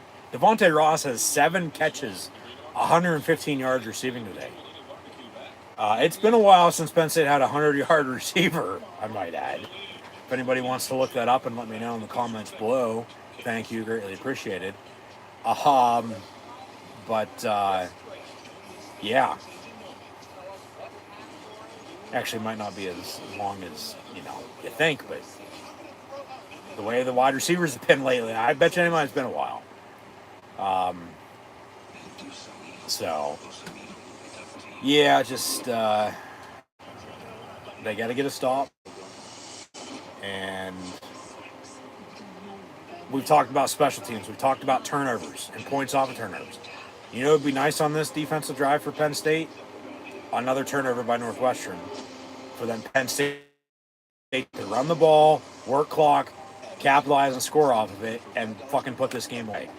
That would be, you know, exactly what they'd, if everything was, you know, going to go according to plan. I think that's what you'd want to have happen. I get it would still be 2 scores at 12, if so. But then it's timing, it's this, it's that, it's, yeah, just, we'll see here. But, and Sweet Caroline, eat shit Pitt, even though they beat Florida State earlier. There are the big uglies. I'll have live play, watch on reactions live on YouTube tomorrow. Pittsburgh Steelers coming back off of a bye week at home against Cleveland Browns at 1 o'clock tomorrow afternoon. So be sure to back in live here on YouTube. And then a short week for the Black and Gold. They'll be at the Bengals on Thursday night, and then Penn State at Iowa next Saturday night. So 4 games in 7-8 days from Saturday to Saturday. But touchback on the kick, 10:50 to go. Come on, defense, need to stop. Just be sure to like, follow, and subscribe on social media. Links in the description below, and thanks for tuning in and watching. Come on, defense, let's go. Need a stop. Maybe the stop of the season, the way the last couple games have gone, including this game here today. But you have a lead, and it's really now or never. 1st and 10. Come on, defense.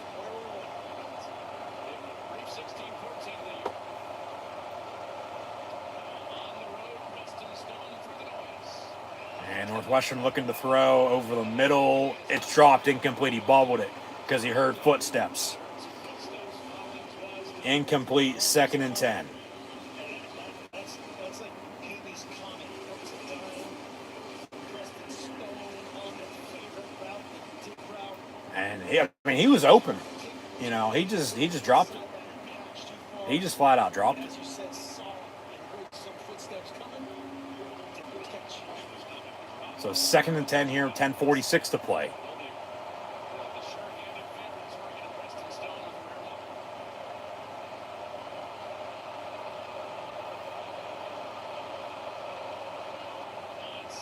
And Northwestern looking to throw again. Dump off near side and maybe 2-3 yards before it gets pushed out of bounds. So 3rd down. Pressure with a four-man rush. He's equal energy, no beats. Come on, defense, where you at? In this case, he loves to move up his four-man rush and someone to double team. In this case, it's perfect. Will be take away your best guy. Let's find 17.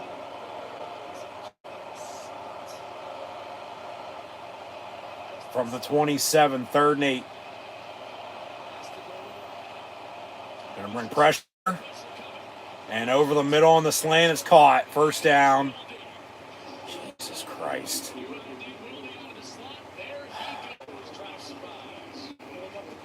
And obviously, if I'm Northwestern, I'm going to try to work as much clock as I can as I drive here, you know, and then score. At least hope to, because you're going to be up. And then pressure's on Penn State to go do something. How much you want to bet this game comes down to a game-winning field goal? There's 9:39 to go. I'm saying that, okay? Remember that. Hopefully not, but we'll see. Handoff on the run. And 8 yards or so. Because just think, I mean, they score, and then they're up. And then Penn State has to go, you know, fucking kick a game-winning field goal to win it 24-23 or a touchdown, you know.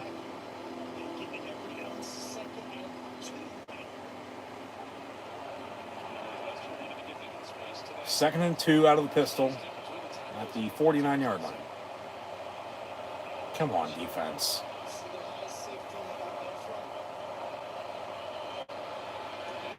And another run, and they can get another 1st down, the 41.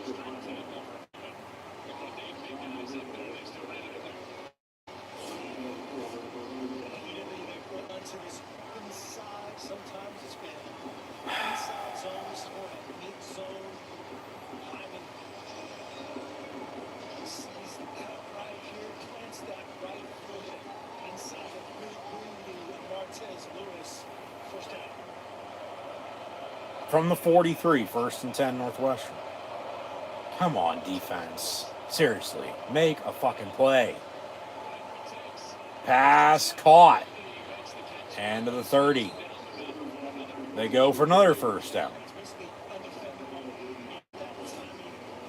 I mean, the thing is, okay, they do score. You're going to have some time here, potentially, depending on how much more time they use up to, you know, go fucking win it. But you still don't want to give up a score here. You don't.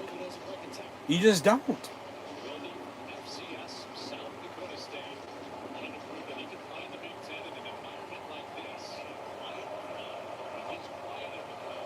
First and 10 from the 31.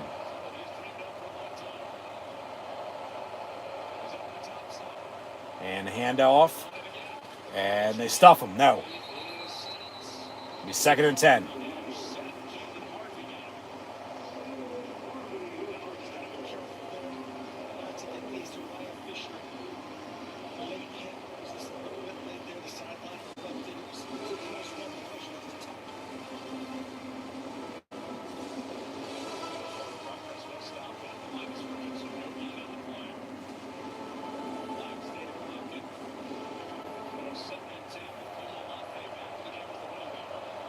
Second and 10 from the 31. Northwestern pass over the middle. Caught again. Another 1st down. Jesus Christ. I mean, talk about poise. Just Quarterback looking like Tom Brady out there today. Just making play after play after play, especially when the game's on the line.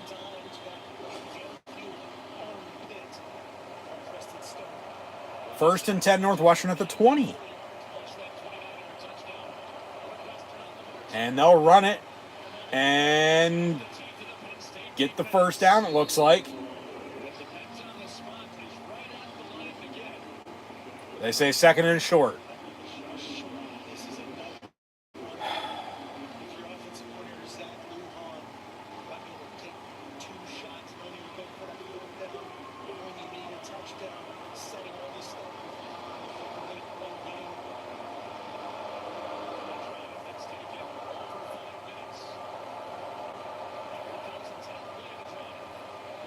Tenth play of the drive on 2nd and 1 from the 11. They'll run it again and get another first down.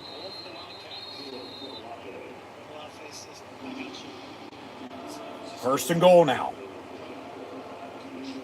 5:20 to go. They'll shoot about 5 minutes off this clock. Almost 6.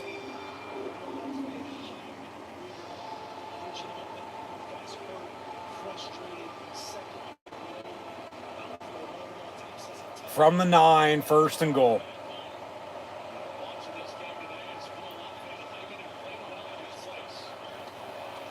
And handoff. And broke the tackle and he walks in, touchdown. Are you fucking kidding me? 4:51 to go. It's 22-21. Yeah, they'll go for 2 to make it a 3-point game. You gotta be kidding me, man.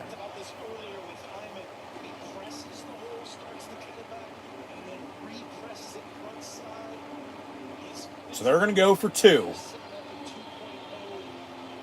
It's 22-21.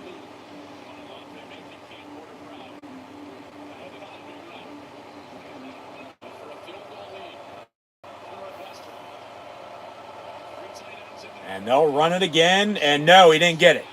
So Penn State with 4:51 and both teams having 3 timeouts and the 2-minute warning. Penn State could win it with a field goal. But, Jesus Christ. This team just seems broken.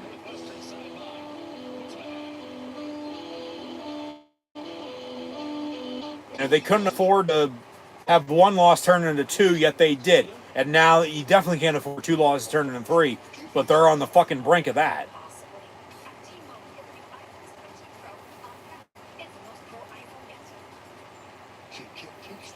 And it starts with the coaching. Coaches coach, players play, but it starts with the coaching. They're not playing well. They're just...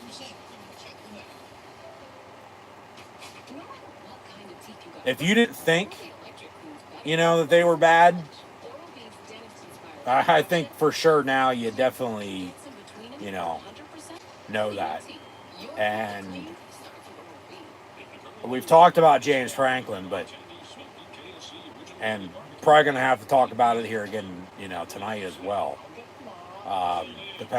Especially depending on the outcome of this game. But then it's like Andy Kotelnicki and Jim Knowles probably need to go, as well. Whether Franklin goes first or what. But if he goes, they're definitely gone. But then it's like, because how many times has he changed offensive and defensive coordinators? Yeah, Brent Pry went to Virginia Tech. Manny Diaz replaced him, went to Duke.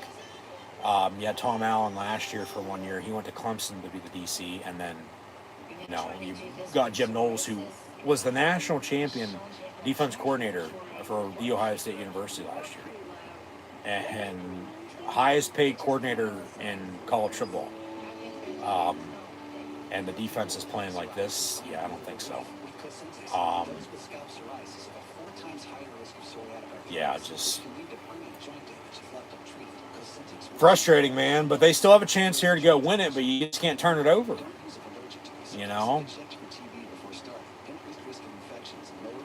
So, but if they lose this game, Franklin needs to go tomorrow. If not, by the end of the night. But we'll get more into that depending on what happens here.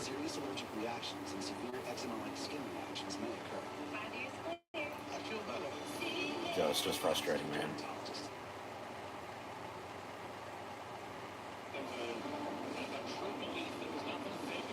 So 22-21.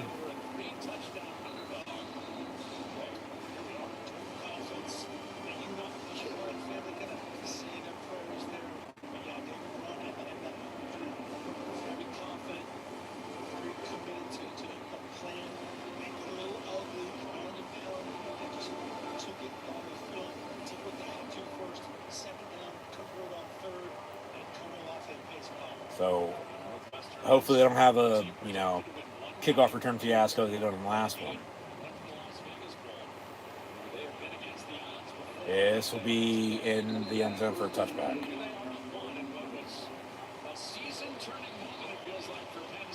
Yeah.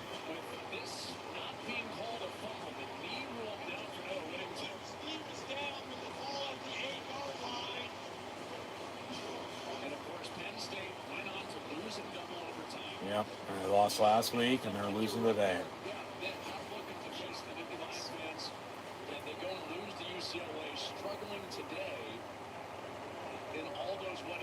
So 1st and 10, Penn State from the 25, down 1, 22-21, with 4:51 to go. Both teams have 3 timeouts and 2-minute warning coming up. They run a screen. It's complete to Singleton, but he loses 2 yards. Probably should have been picked off, to be honest with you.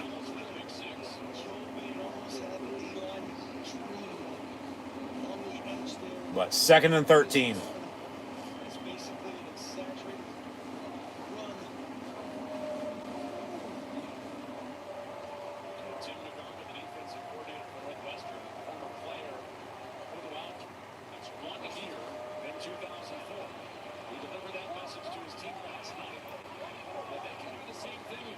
Aller in the throw, a little high, but a dump off complete to Singleton.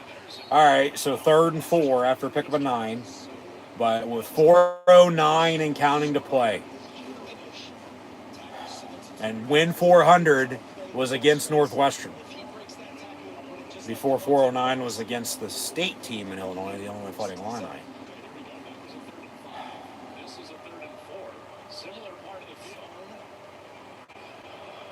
Got to convert. Empty set. Aller on 3rd and 4. Going to step up. Tuck it. He runs and he doesn't get it. It's going to be 4th and 3 with 3:30 to go. Oh my God. And Aller's slow to get up. Holding his left ankle.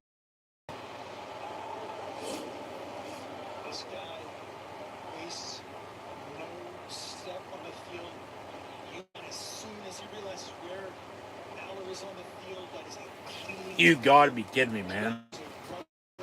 So, do you punt? You play field position here? Probably, with the times not on your side, very little left, and, even with 3 timeouts, 2-minute warning, like, you're still gonna have to get a stop on defense to go fucking win it. Now Drew Aller is down injured. And I don't think you're gonna throw Grunk in there, Ethan Grunkmeyer, or Jackson Smolik or Beckham Kritza to play quarterback in their first plays, 4th and 3 with the game on the line.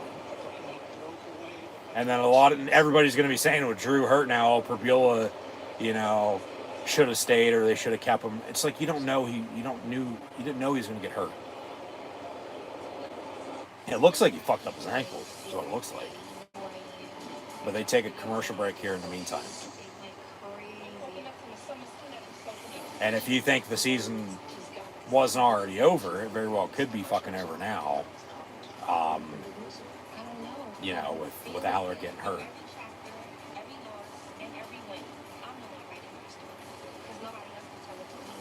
And then it's, James Franklin will say, he got hurt, to save his job.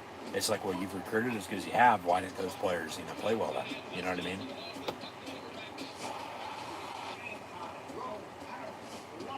let alone Aller's a senior. So he's done after this year. Who knows? He might just play his final play if he's hurt and done for the season. Because he's probably not going to get a medical red shirt.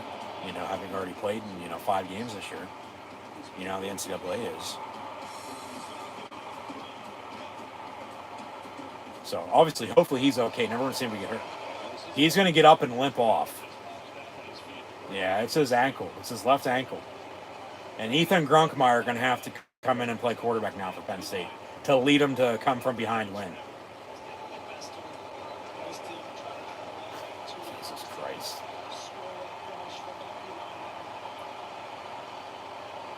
So this crowd, feed off of it. But this offense has to go make plays. I mean, Ethan Grunkmeyer can really turn into a hero right now. That's for damn sure. But if not, it's going to go south in a hurry. 4th and 3 with 3:13 to go. Penn State down a point, 22-21. They need a first down. Ethan Grunkmeyer looking to throw. He's going to step up and run. And he ain't going to get it. He gets drilled. That's probably your ball game. Northwestern gets the stop with 3 minutes to go.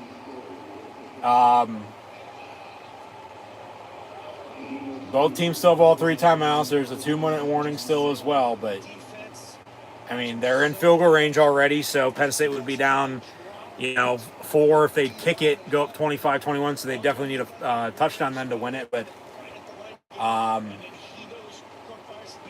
the Penn State we've known since 2014 under James Franklin. Like I said, if we thought last week was the nail in the coffin, I think they're covering up some dirt right now. Yeah, it's probably over with for sure, for good. As there he is, arms crossed and just fucking looking into oblivion. Well, you can look for another job. 1st and 10, Northwestern, timeout Penn State. Timeout Penn State. Already 3 timeouts, you got 2-minute warning still. They're going to let the clock run for the time being. But just wait. They lose this game, Northwestern's obviously going to celebrate, but there's going to be all the booze in the fucking world. And he's gone. We talked about it last week, but we're going to have to talk about it again tonight. If so. And I mean, rightfully so. So, don't go anywhere. If you want to, hear what I have to say. 2nd and 6.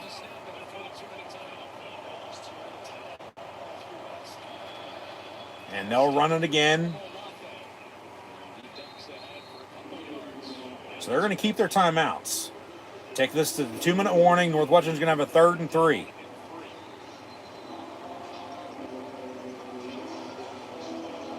But probably keeping their timeouts because of, Grunkmeyer and a quarterback, 2 minutes to go. Northwestern's up 22-21 on Penn State.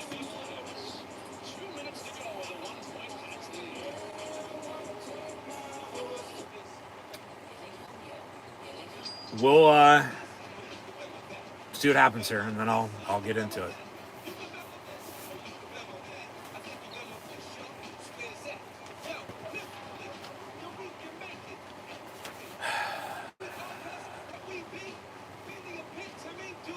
Just what the fuck? That's the thing. Like, enough is enough already. You know what I mean? Drop whatever you're doing right now. The Wendy's HJBC meal deal is here. That's 2 junior bacon cheeseburgers, medium fries, and a medium drink. So you better be on your way. Bacon wings for no one. The #1 deal for the #1 bacon cheeseburger, gotta be Wendy's. Let it snow. Let it go.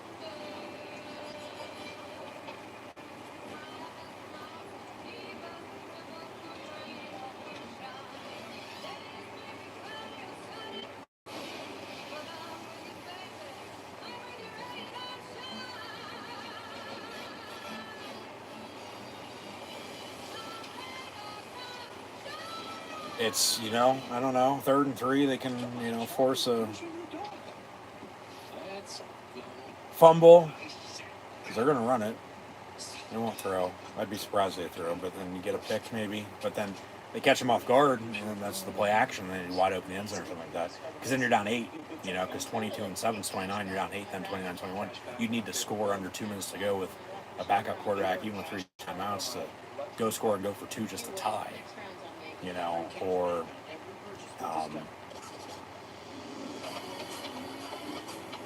and Franklin's, you know, aura to get a fucking blocked field goal return for a touchdown to win it. You know what I mean? Just or hope for a miss, you know, and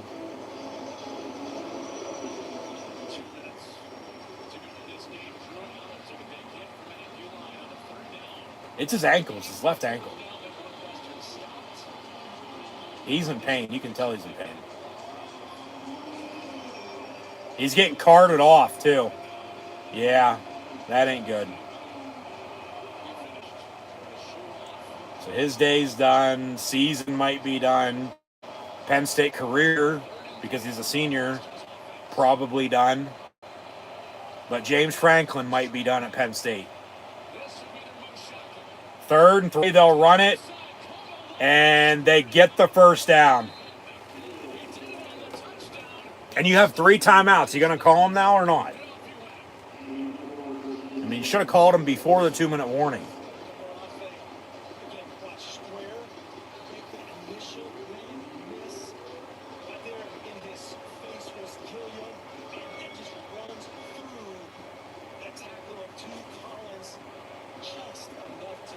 They're not even calling their timeouts? What the fuck? It's like, does he even care anymore?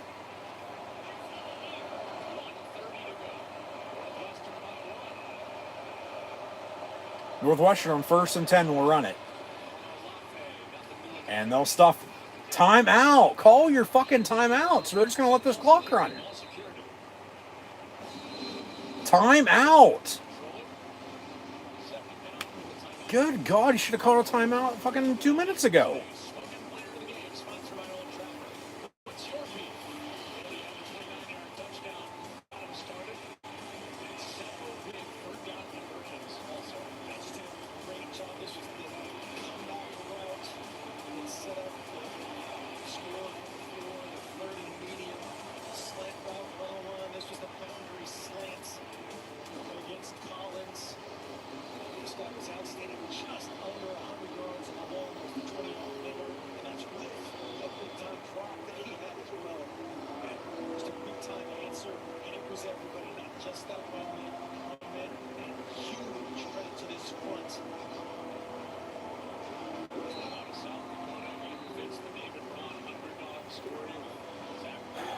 So 2nd down here after the Penn State timeout.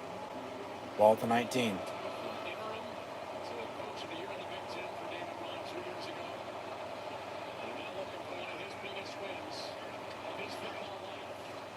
Maybe some movement up front, but they run it again. He's gonna walk in, but he slides to the 2 to get the 1st and goal. You know? Yeah, he goes down, which is smart because then Penn State's not gonna get the ball back, even with 2 timeouts. And Franklin doesn't know what to fucking do or think. But what's new? So Penn State calls their 2nd timeout.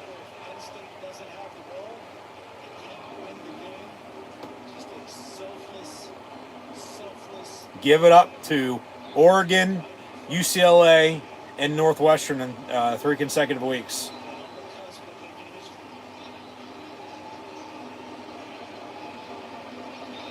And everybody else who has defeated Penn State since 2014.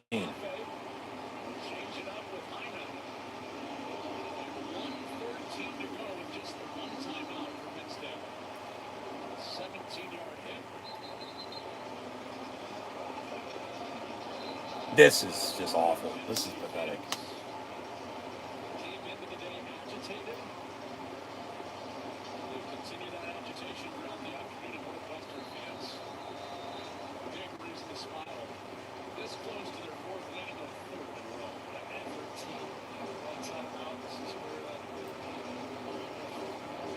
So 1st and goal, Wildcats.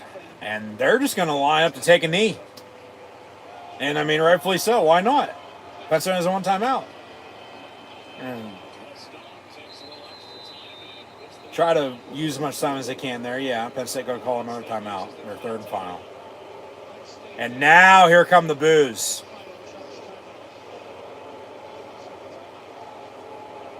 And everybody's waving goodbye, flipping them off.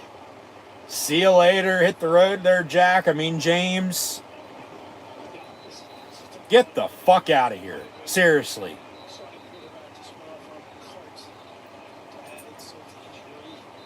Penn State with their third and final timeout. Like it's going to fucking matter now.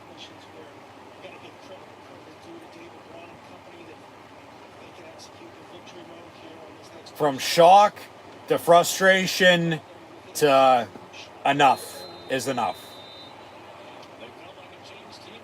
Northwestern going to kneel it again. Got a third and goal coming up. Game's over. Game is over. They'll drain this play clock, either take a knee again or, you know, call another timeout, but they just have to get it under 40 seconds. And the game's over.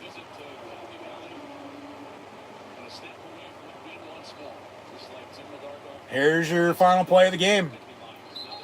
And Northwestern's going to beat Penn State 22-21, and Northwestern celebrates, but boos from Nittany Nation, and rightfully so. Boo. Fuck you, James Franklin. Get the fuck out of here. See you later. Sayonara. Unemployment line for $56 million. Write him the buyout. Cut him the check. 3, 2, 1. That'll do it. Northwestern with a 1-point win. Penn State was 21.5-point favorites. They're 3-3 now. They're 0-6 against the spread. And all the cameras around James Franklin. As he's just standing there, what's new? Arms crossed, doesn't know what to fucking do or think. And players at this rate, you know, don't even know what to do. This team is broken. And it's his fault, but it becomes our problem. What the fuck, man? As the coaches coach, the players play, it's still his responsibility. Enough is enough. Fire his ass. I said it fucking last week. I'm saying it again today. And like I said, if you thought last week was the nail in the coffin, they're burying him alive right now. They're covering dirt on James Franklin as Penn State will sing the alma mater. So for the glory of Old State, we are Penn State. But James Franklin's got to go. James Franklin needs to go. He needs, one way or another, to be fired, mutually part ways, leave to go fucking elsewhere. You know, the buyout's $56 million. Mutually would be somewhere in between of the $2 million he's going to owe the university if he leaves on his own. But $56 million is a lot. But they have $700 million in a stadium renovation right now. I don't give a shit where the fucking money's coming from. It's from the university, whether it's from boosters. James Franklin has to go. Enough is enough. Fire his ass. If not by tonight, tomorrow. Okay? We are Penn State. There's other candidates out there who can come in and replace him and do way better than what he's done. Just not in big games, little games, anywhere in between. His nickname's Big Game James. Fuck, he can't even beat winless 0-4 UCLA or 3-2 Northwestern team. At home on homecoming, I might add. Okay? So, they lose to Northwestern for the first time in 10 years. That's neither here nor there right now, let alone anything else that fucking happened in this game. We'll get there in a minute. Probably should do it first before we dive in to the James Franklin talk. But like I said, enough is enough. He needs to go. Okay? There's Matt Rule, there's Dan Lanning, there's Kirk Signetti, there's Matt Campbell, there's Shane Beamer, and then a couple wild cards of Nick Saban and Urban Meyer. It ain't going to be anybody in regards to who was in the search in 2012 and 2014, okay? And I don't want to hear any names, from any other, up-and-coming assistants or up-and-coming head coaches. They need a head coach to take over this program, okay? And that's what I said. It starts with Matt Rule, former Penn State linebacker. He's an alum. He knows what it takes to fucking play and win at Penn State. He won at Temple and Baylor, for God's sakes. If he can win there, backtracked in the NFL, but college coaches don't fare so well in the NFL, and then vice versa. Look at Bill Belichick right now at North Carolina. But he's doing pretty damn good at Nebraska right now as well in year 3. And guess where Penn State plays at week 2 next year? Temple. And then guess where Penn State plays in 2028, potentially year 3 for Matt Rule here at Penn State if he would get hired. Penn State plays at Nebraska. Okay, this shit's already, in gear, going to happen. You just can't fucking write itself. All right? But, Dan Lanning is at Oregon. He just said this past week, he's not leaving. But money talks, but so does Nike money. Even though they've had, head coaches leave, for other programs, and then he's the head coach. NIL nowadays in college football, Dan Lanning ain't leaving Oregon. But back to Matt Rule real quick. That's what I said. If he can win at Temple and Baylor, and he's winning at Nebraska right now, Penn State for sure needs to settle the score from 94 and bring him home. Okay? And fucking let Nebraska deal with whatever the fuck they got to deal with then. But Penn State's in a pickle, in a position to, they got to do something. Are they going to fire James Franklin? Are they going to part ways? He going to leave on his own? But if Matt Rule can win at Temple, and if Matt Rule can win at Baylor, and he's winning at Nebraska, he can win at Penn State. All right, Kirk Signetti's at Indiana, former IUP, Indiana, Pennsylvania, head coach before he went to Elon, and then James Madison, obviously in the second year at Indiana. They're up at Oregon right now, I might add. And, I mean, he wins. Google him. I mean, he said it himself. But he's a former Saban assistant, as is Dan Lanning, I might add. The wild cards of Saban and Urban, they're retired, they're in TV. Like I said last week, though, you can at least fucking kick the tires and call them up and see what they have to say. It ain't going to hurt, even if it's not going to happen. All right, I'm not that fucking stupid. It probably won't happen. It'd be nice, but it's not going to happen. Because remember, in 12, Urban ended up going to Ohio State, but he was this close to potentially taking the Penn State job. But whether Penn State or he got cold feet, neither here nor there, went to Ohio State, and then he's been in TV since before COVID. And Saban just retired, a couple years ago, and he's also in TV now. But he's a West Virginia kid, West Virginia guy. He's coached in the Big Ten before. He's won SEC and national championships at LSU and Alabama. Obviously, he didn't fare well in the NFL either before coming back and, creating the current Alabama dynasty over the past 15, 20 years that we've seen. But then it's the wins. It's, him looking up to Joe Paterno, and that's what I said. Matt Rule, he played for Joe. He knows what it takes to play here and win here. And if he thought Nebraska is his dream job, and Nebraska comes to Penn State at the end of next month for Senior Day for Penn State. I mean, shit. Penn State's 3-3. They might get lucky enough to go to a bowl game now, because they go to Iowa next Saturday night.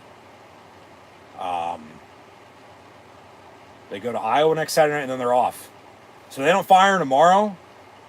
You know, they go to Iowa next week. Maybe they fire him next Sunday. But James Franklin needs to go. Continuing on with everything I said last week, and continuing on again here tonight with it as well. You know, from the wild cards, Nick Saban and Urban Meyer, that aren't going to happen. I guess you can at least call them, see what they have to say. Maybe they'll recommend somebody. I don't know. Maybe they'll take the job, for all we know. I don't know. You know? But money talks, obviously. Especially if they have the itch to get back into coaching. But, you know, Matt Roll would be my 1. Dan Lanning would be my 2. And then Kirk Cignetti would be my 3. Top 3 candidates to replace James Franklin at Penn State, for sure. No doubt about it. I know I talked about it, you know, last week. I'm talking about it again here right now tonight. I talked about it, you know, at the end of 15, middle of 16, middle of 20 after they started 0-5, at the end of the 21 season, and then here we are, you know, again a couple times this year. As I said, it just feels like it's run its course. But, you know, from Matt Roll being 50, and he has a $50 million buyout at Nebraska, but that is if he's fired. Okay, if he leaves on his own, it's going to be way less. That's the thing people don't understand. That money with the contracts, it's how it's written up, okay? But it's also the buyout number, the buyout price is if the school fires you, okay? If you leave on your own, that number is going to be way less. And that's the thing with, you know, Franklin, his buyout's 56. 48 if they fire him on January 1st. Or, you know, $2 million for him to leave to go elsewhere. Which who knows, you know, where that could be. Because obviously he's turned down, you know, a lot of jobs since he's been at Penn State. He has. And he's worked himself into contract extensions because of it. And that's why right now the buyout's $56 million from the last contract extension he signed in 21. And then you have, or like I said, you know, find some common ground and mutually decide to part ways, and then that buyout is that buyout price. But man, just and Franklin said, you know, Penn State was his dream job, and it's just run its course. It's time for it to be over. It is. And then, yeah, with Kirk Cignetti at 3, like I said, he wins. Google him. You know, they're up at Oregon right now. I don't know anything about his buyout. I don't think it's been made public. That's the thing with contracts. It's what's public knowledge and what's not. And then if it ain't, does it get leaked? And then how true is it? You know, the only ones that truly know numbers on stuff are the universities with the presidents, the athletic directors, obviously the coaches, their agents, you know, just all parties, you know, involved. So another tough, frustrating loss, you know, but like I said, he needs to go. I mean, if we all got to go help him fucking pack, I think we're all going to be lined up at his house. And that's the thing. People say, well, he's good at recruiting, he's not good at in-game coaching, and that's true. He is good. He is a good recruiter, but it's always been in-game with James Franklin. That's done him wrong, good or bad, you know, however you want to look at it. And you have other coaches out there, once again, who can also coach in-game as they should be able to because they're coaches, but then also be able to recruit. You know, that's what I said. But the grass ain't always greener on the other side, though, too. Like, Penn State just might be in a downhill spiral right now at 3-3. And Drew Aller's hurt, and probably, if I'd have to guess, he's probably done for the season. You know, with them sitting at 3-3, he's going to want to come back, but he's got his NFL future in front of him. He's going to have to prove a lot of people, you know, wrong probably because of the way he played up until this season, and then you get hurt on your last play of your career potentially with an ankle, broken ankle, fractured ankle, something along those lines is what it looked like. Lower left, below the knee injury. So, but then Matt Campbell would be my 4 and Shane Beamer would be my 5. From Iowa State to South Carolina. You know, Campbell, he's been at Iowa State a while. He hasn't left. He stayed put. So who knows if he'd leave. And then Shane Beamer at South Carolina at 5. Son of Frank Beamer, legendary Virginia Tech head coach. He'd be getting Beamer ball. And that's just doing what you got to do to find a way to win. In a nutshell. You know, bring your lunch pail, your hard hat to work, and let's work. But like I said, you thought last week after Penn State lost to UCLA was loud. It's only going to get louder and louder and louder, and rightfully so. You know, dark times over Happy Valley right now for sure. Had high aspirations coming into 2025. You know, they started 3-0. Lost 3 in a row now, though. They're 3-3. Season's for sure over with. You know, they're definitely not making the playoff. Hell, they might not even make a fucking bowl game at this rate. Being 3-3 mid-October. Seriously. As Nebraska's going to beat Maryland, Texas just beat Oklahoma, and Indiana is up 10 on Oregon with 2 minutes to go. So, and Indiana's actually going to beat Oregon because Oregon just threw a pick. And Oregon doesn't have any timeouts, so Indiana can just kneel it out. So you look at, you know, these 2 games, they have all three of my top 5, you know, candidates coaching. So let me know in the comments below, obviously, what you think. Thanks for tuning in and watching. I ain't going anywhere though just yet.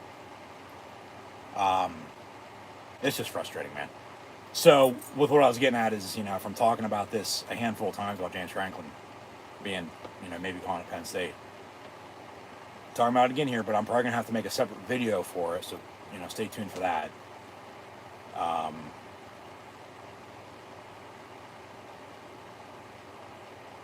Might make it tonight, you know, might make it tomorrow night, you know, if he'd get fired in the meantime.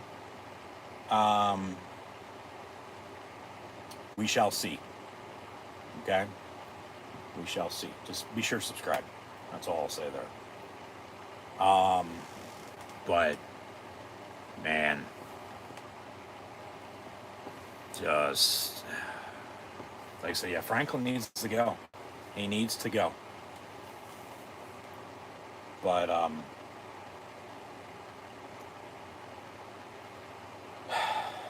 what's new? You know, we talked about all this last week. I don't want to repeat myself, but I sort of am.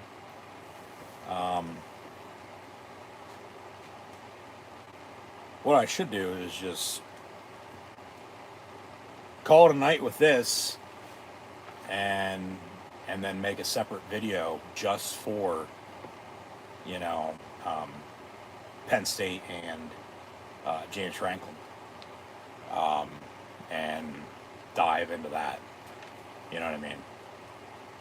So, rather than repeat myself once, twice, 3 times with everything I'm going to say,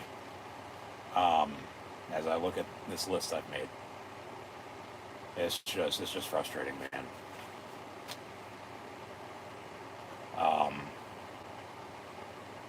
So that, I think that's going to be my best bet, is to do that. But I mean, I gave you everybody who I've already mentioned, so that's that then too. But that, 15-2 on October the 11th? That's a curse. Seriously. They're now 15-3 all time on October the 11th. And the 3 losses came 11 years to the day apart. 2003, 2014, 2025. So hopefully they don't play on October the 11th, 2020, or 2036. Because if they do, they're going to fucking lose. Penn State now 16-6 all time against Northwestern. Northwestern beats Penn State for the first since 2015. Penn State loses on homecoming. They're 6-3 while wearing the Generation's Greatness throwback. They're 75, 25, and 5 now all time on homecoming. And yeah, they fall to 3-3, and turnovers and special teams, along with Penn State not having a pass game, even though they had a running game, 3 rushing touchdowns, it wasn't enough. But James Franklin obviously gets it. No, he doesn't.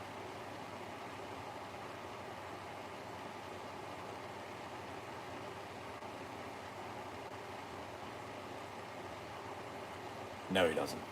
Not anymore, he doesn't. So, yeah, Northwestern is now 4-2, Penn State 3-3.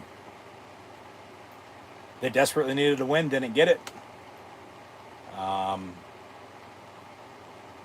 Another bad loss. And it's like I said, you thought last week was nail in the coffin, they're piling dirt on them now. So, yeah.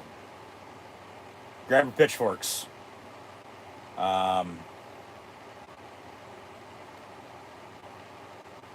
Feel bad for Drew Aller, obviously. He gets hurt. Probably done for the season, it looks like. So they'll run with Ethan Grunkemeyer at quarterback.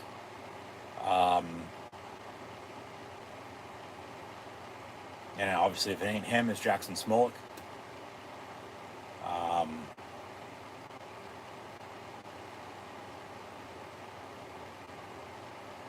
People will say, well, this is going to affect recruiting. Well, once again, you're going to have other coaches that also can coach and recruit. You're going to be able to get players.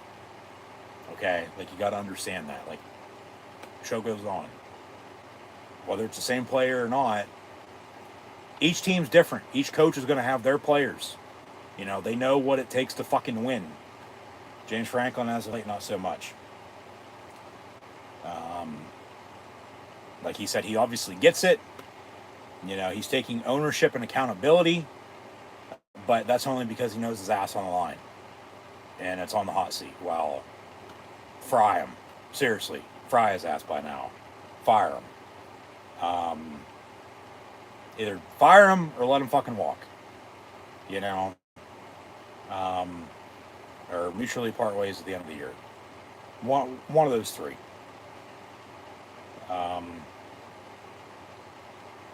And if he stays for whatever fucking reason at this rate, Andy Kotelnicki needs to go, Jim Knowles needs to go. There'll probably be other couple scapegoats with the assistants, no doubt about it as well. But we'll update some stats here, and then we'll sign off. And then what I'm going to end up doing, so keep an eye out for it, is I'm just going to make a video on Penn State with James Franklin and potential replacements with the coaching search that's going to be getting underway if they fire his ass, and the coaching carousel. So Preston Stone, for Northwestern, was 17-26 for $163 at a touchdown. They had a rushing touchdown. They had 42 carries for 119 yards rushing as a team. And their leading receiver had 7 catches, 94 yards, and the touchdown. But then remember, they had officially 3 field goals with a long of 41, and their kicker had 10 points, and they win by 1. And the the interception in the end zone that went for a field goal, the field goal prior to halftime, the field goal to cut it to 1, the field goal to take the lead, just a couple touchdowns as well, obviously. As there were a couple muffed punts. It was a turnover in special teams game. That's what it was. And Penn State scored a little bit off of those. Northwestern did more, though. They scored one more point. They found a way to win. Penn State didn't. So, like I said, you thought it was bad the past couple weeks. It's a hell of a lot worse now. And it's only going to get hotter and hotter and hotter. And it should be. But yeah, I'm gonna update these final stats here for Penn State. I'm gonna sign off. I'm not gonna do what I've done in the past, including last week and a little bit earlier tonight, with talking in depth on this video about Penn State football and James Franklin and the coaching candidates that could replace him. I'm gonna make a separate video for it, okay? Rather than clipping shit from this and that, I'm gonna make a separate video for it. All the content that I'll be discussing will be in that video, so just be sure to stay tuned and keep an eye out for that. Be sure to like, follow, and subscribe. Thanks once again for tuning in and watching, but more frustration. Drew Allers finished today's game 13 of 20, 137 yards and an interception. Hopefully he's okay, but it doesn't seem like it. Yeah. If I'd have to guess, he probably broke his ankle, or at least sprained it pretty bad. He was in pain. He got carted off, even though he limped off. He's a fourth-year senior, and if he is done for the season, his college career is then done as well.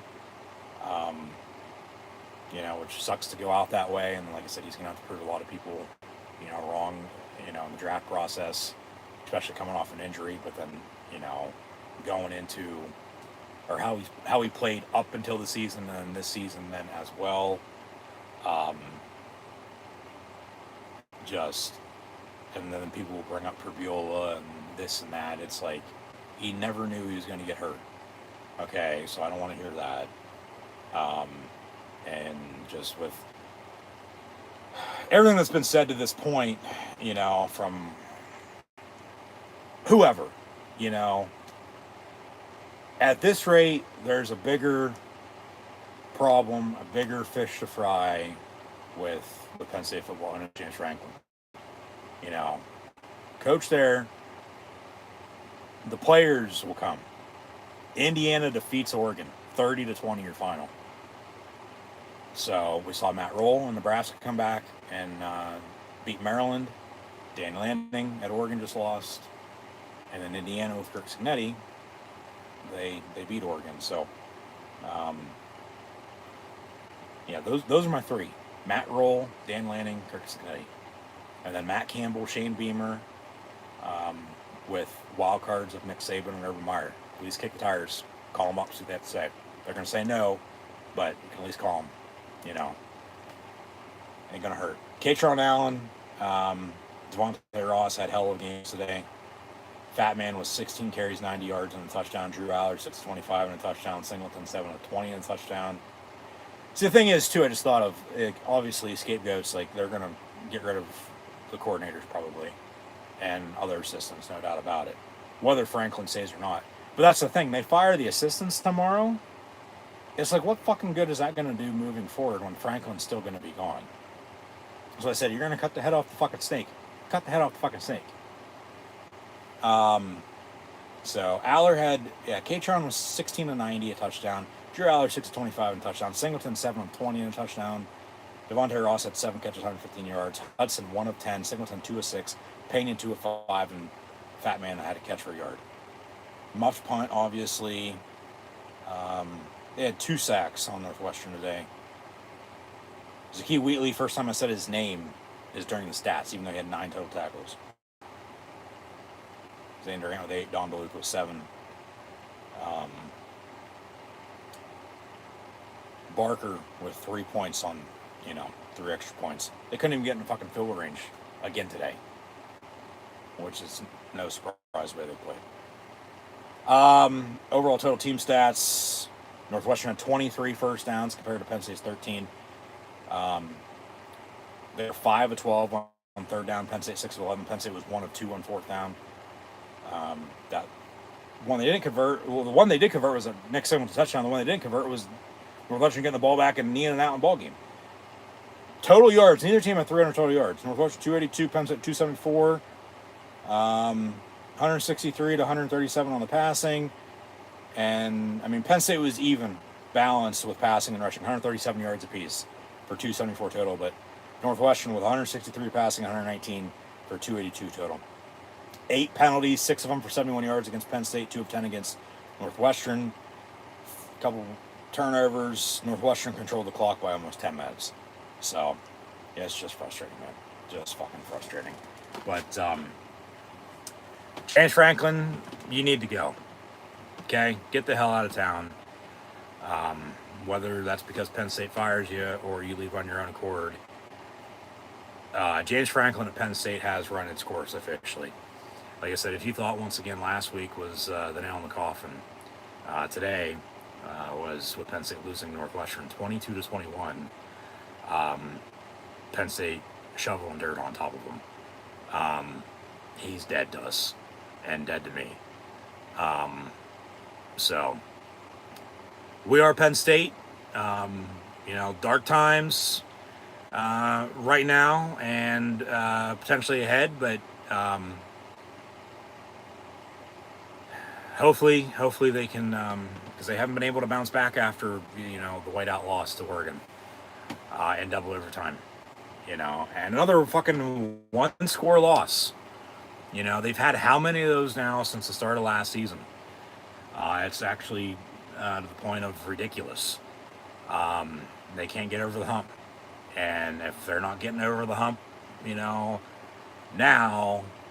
they're never going to get over the hump with James Franklin as the head coach.